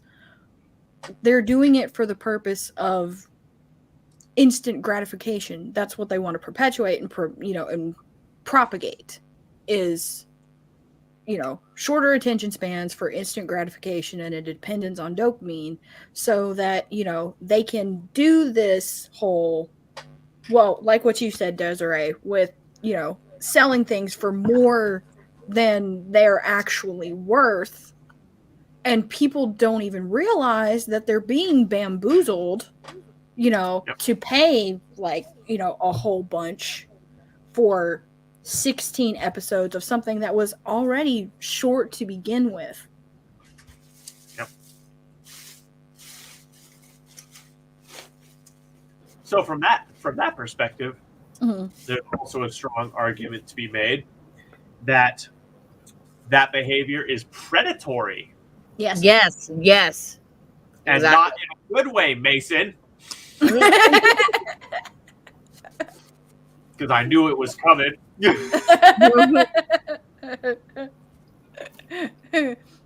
It's like, yes, I might be a predator, but that's why I write standalones and the full length novels, is because you want to give the reader what they pay for. Yeah. Tearing a novel up in 16 parts and saying, here you go, pay for each individual part that's only like 5,000 to 10,000 words, not even that, then that's kind of offending the reader. Right. Yeah. Well, I mean, 16 volumes, 35K words. Each section would have to be less, to break it up evenly, each section would be less than 2K words. Just under. Yeah. But that is short. Anything like that. Yeah. Like, are you fucking kidding me? I haven't written a short story that's shorter than 2K. Neither have I. I can't. The shortest one I've written is View from the Fifth Floor, and even that was 3,000 words, I think. Yeah. And that was a short story as well. Yeah. Yeah, the one I have, a Ripjaw. Ripjaw is short. I think it's only 25. But like that's just the whole point of a short story, is it's a short story. Yeah. And that's why Bella came out, and I know it's pretty new since 2020, but if you're wanting to go that route, publish it there, because the minimum, the requirements is 600 words to 5,000 for each part. That's aimed at that kind of author. Right. Yeah. Now we have standing disagreements with Amazon's existence. Yes. So I'm not going to go into that You here. hate blind people. What? Because you hate blind people. There's not many places out there where we can get good quality audiobooks, my friend. Amazon is by far the most convenient. Yeah. Okay. For now. For now. For now. And Mason, my issues with Amazon's ethical and legal behavior has nothing to do with my hatred for blind people. I hate blind people completely for other reasons. I was wondering where you were going that. Says the man who has, a free playlist of his book as read by him. Exactly. I know. Yeah. And I really do appreciate it. However, he's not doing the second book. So what he's done is introduced me to the first book for free. And now he's going to charge me for book 2. So let's talk about predatory marketing. Oh my god. Okay. It's never predatory to give you a free sample to ask you to buy the next one. That's not predatory. Eat a dick. It's because the first Then one you is then always befriend free. the person. Wait, what? I said it is when you then befriend the person as well.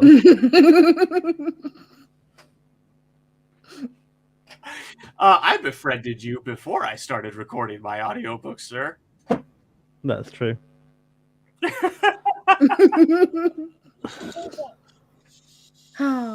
win. I don't have the mental energy to spar. like That's because you'll never keep up with me, see? You're good, kid. You're real good. But I'm in a league unto myself. You'll just never keep up. Not in the long haul, kid. Not in the long haul.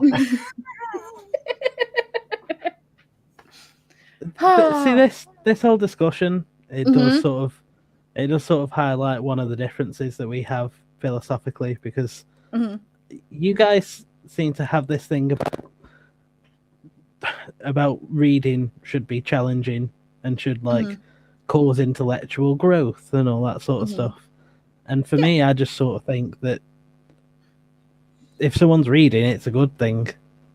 Like, even if it's not something that we would think is quote unquote good, the fact that they are reading in the first place is good. And other than that, it's just everyone's personal tastes, man. Like, some people just aren't reading from the point of view that people like us would read from. Someone like my mum would pick up a book and would just, if it was too challenging, she just wouldn't read it. So if you can keep it sort of straightforward, and basically what I'm saying is there is a market for those sort of readers, and I do think that it's still important to market towards those sort of readers, because if you can just hook a few of them, they might then move from that sort of book to a more quote unquote intellectual book. Ooh, I had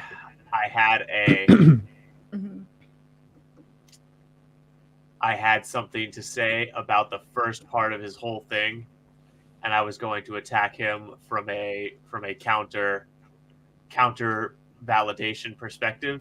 But then that literally, like, his last 2 sentences put a big hole in what I was going to say. Well, because the thing is, like, yeah, in some ways, like the whole right to market thing, some of that can be used as a stepping stone for people to break into reading, because,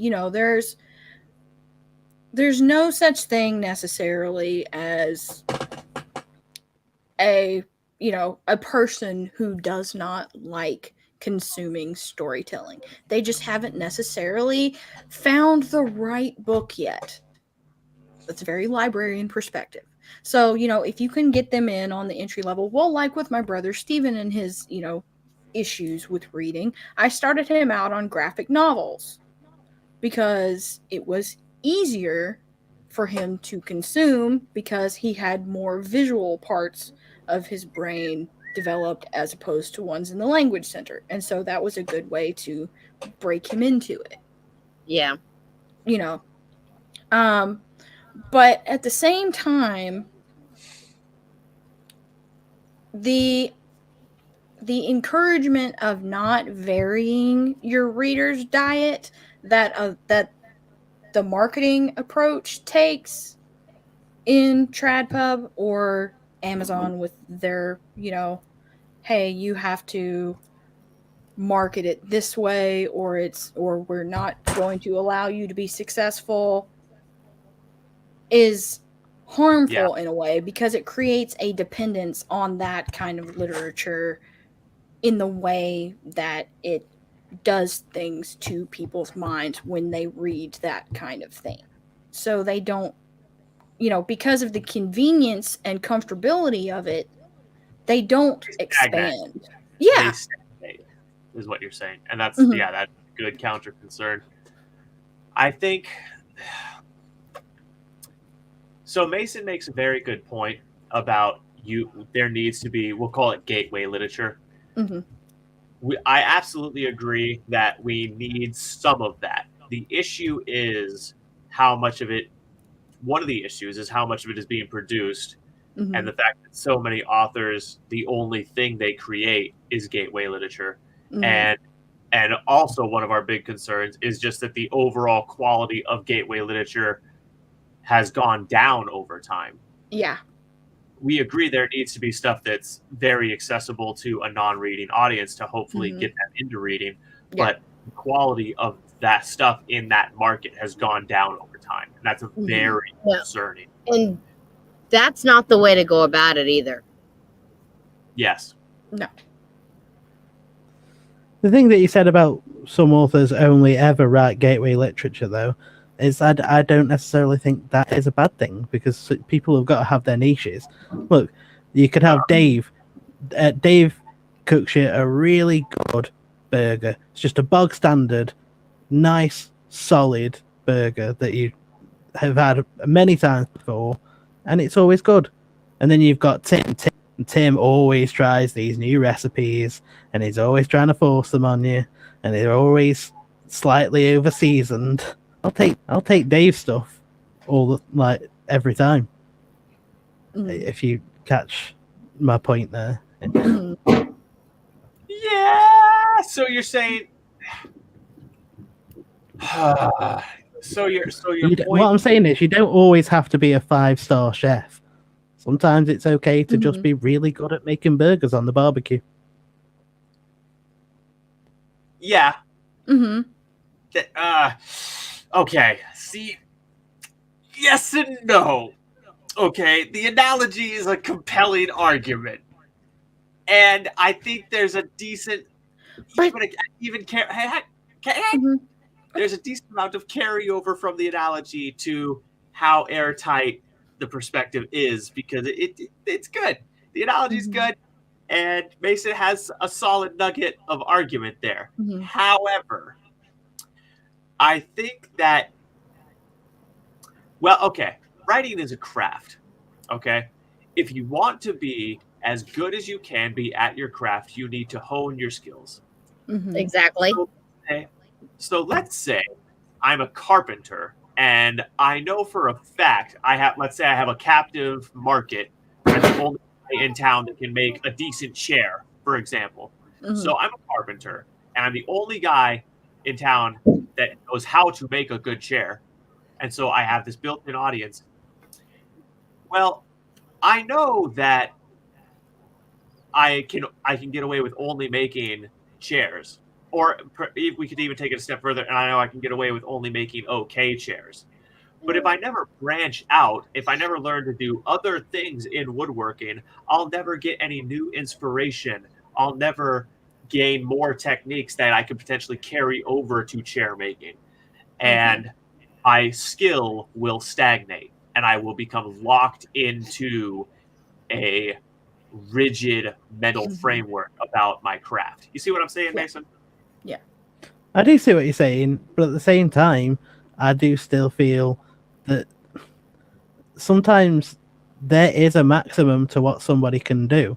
You're looking at it from the perspective of someone who really, really cares about being an author and being a good author and making sure that their writing is as good as possible. But Yeah, mine's taken 20 years and I'm still learning.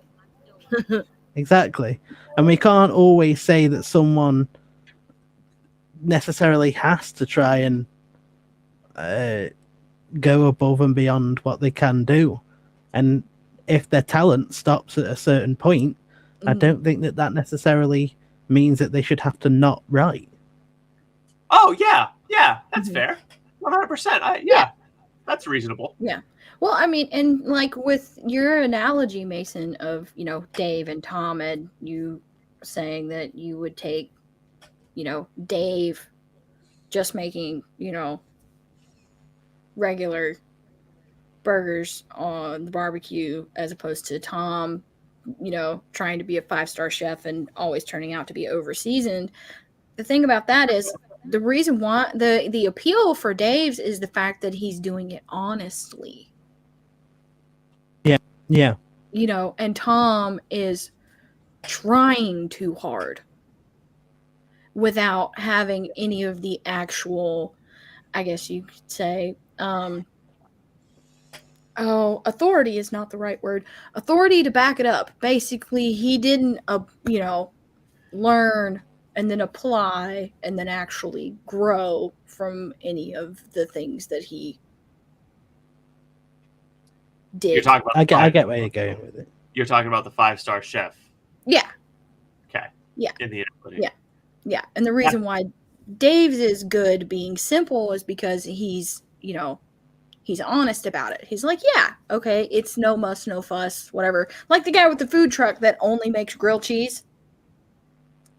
Yeah. Now, with that analogy, we had a food truck last year, and so that could be two different ways because now, granted, we sold our food truck, but we went in not wanting to just target one audience. We made hamburgers, fries, steaks, mashed potatoes, but in that area, we were hurting ourselves because we were trying to do too much. Mm-hmm. So, I mean, on the other part of that, you can do too much. Mm-hmm. Hurt yourself as well. Yeah. And all of this, what we're doing right now, and this serves as a really good learning / teachable moment.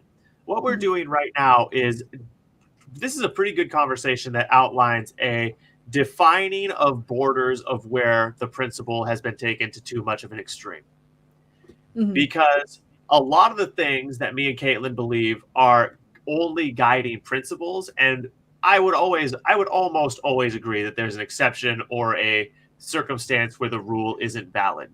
Exactly. And you guys, both of you, make some good points. And what me and Caitlin have usually countered with is a clarification on where our border is, or a counter to the point in one of its aspects.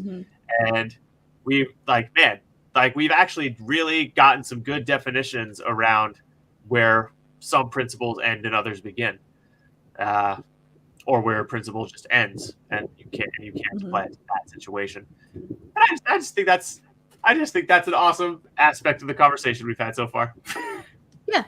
Yeah. Because I would have to say, really, because the whole thing about it is what I don't like with the change that has happened with literature is the fact that it's all built on the premise that they feel like they can take advantage of people because in their mind, they see people as numbers who don't have minds and, can't be any more than just stupid chattel who put money in their wallets. They're And as long as they, the audience. right, yeah. Mm-hmm. Yeah, I get you on that front. Yeah. And, I was always taught, how you talk about how I have a reverence every time I write or I read something. It's because I believe that it's something that, in a way, whether you have a secular or religious opinion, it's something that is ineffable because it does surpass human understanding and can't exactly be put into words. This innate thing in all humans to, create stories and consume them as a way to connect with each other in order to better our empathy and be able to help people grow and better their minds, even if it's something that seems like it's really silly and absurd or, But it adds value. Right. Yeah, exactly. Yeah. And so it's not something that needs to be corrupted by dishonesty because literature really is how you can see, the soul of another person and how they interpret that story that you put out. Exactly. And not only that, it's a guidebook to teaching other people that ability. Mm-hmm. Like there's exceptions to everything, but it's the guide that you go off of. I was sort of nervous about this tonight just because, obviously one of the reasons that I chose to do my stories the way that I do them is because I to clarify that, Desiree, I have a YouTube channel and I narrate all of my stories myself. And I pretty much have only published them on the YouTube channel. I haven't got anything published in print yet. But as a blind reader, I really wanted to write something that when I put it out, sighted people and blind people could have the same experience. Exactly. So that's why I was sort of nervous about this topic, because I was like, well, in a way, I'm changing my writing to be more accessible. But I mean, you're doing it in a way that's honest, though, and actually. Okay, let him finish. No, I was finished. Oh, now I'm just an asshole. I'm sorry. Oh God, I'm a dick. That's okay. Okay, Kate, your point. I'm sorry. No, I was just saying, but you're doing it in a way that's honest and actually adds value to people, and it's not, a gimmick that's pretending to make things, accessible to people. Yeah, I'm not trying to make money off anyone. Yeah. Basically. And that's the honesty part about it. That's, you're not looking at the fans and the readers as a money-making scheme. Mm-hmm. Yeah, I could be hiding it behind a paywall or something like that.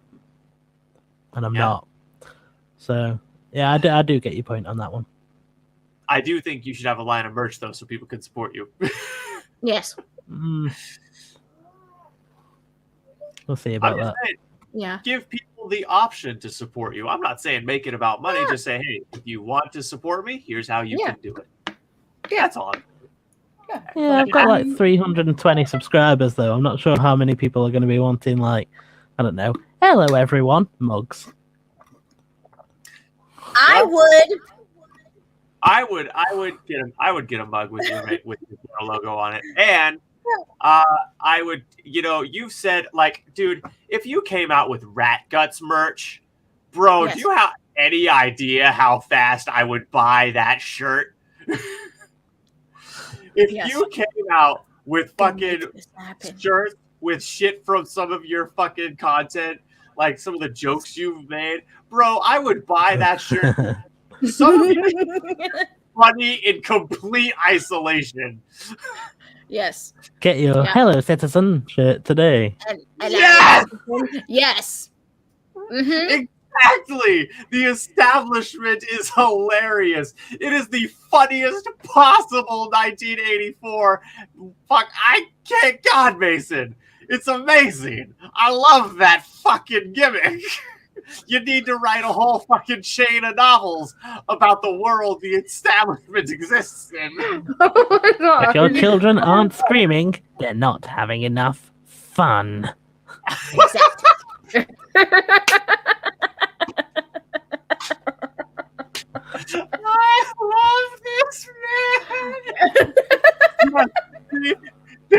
say you could at the top of the shirt, the establishment, and then that quote, Mason, that shirt would sell like hotcakes. Yes. Oh. Especially you put it, and to make sure it's not interpreted the wrong way, you put it in like this really sinister, gritty font, or the government FBI font. You know what I'm talking about? The font, all official records. Yeah. And people would get the idea. Oh. And redact kids. If your aren't screaming, Yes. if you're redacted, aren't screaming, they're not having enough fun. And you redact it via a dark dash through it. Yeah. Oh. Anyway, I sort of need to get this wrapping up now. Zach. Yes, you do. We're at an even 3 hours, and I think we did really just about hem the conversation, and we could have gone on at greater length, but we covered it. Mm-hmm. Yeah, Covered it like snow. There's another example. My computer's about to die anyway, so that might be an issue. Yep, that would also be an issue. So yeah, everyone, we will have all the links to support Desiree, to check out her. Kate has all your social links and everything. I have all of it. Awesome. And the book will be linked and all that other good shit. Of course, you can support Mason at Mason in the Dark, and you can support me and Kate at our respective channels, but mostly here on this channel. And if you're feeling adventurous, is the main places to support us at this juncture.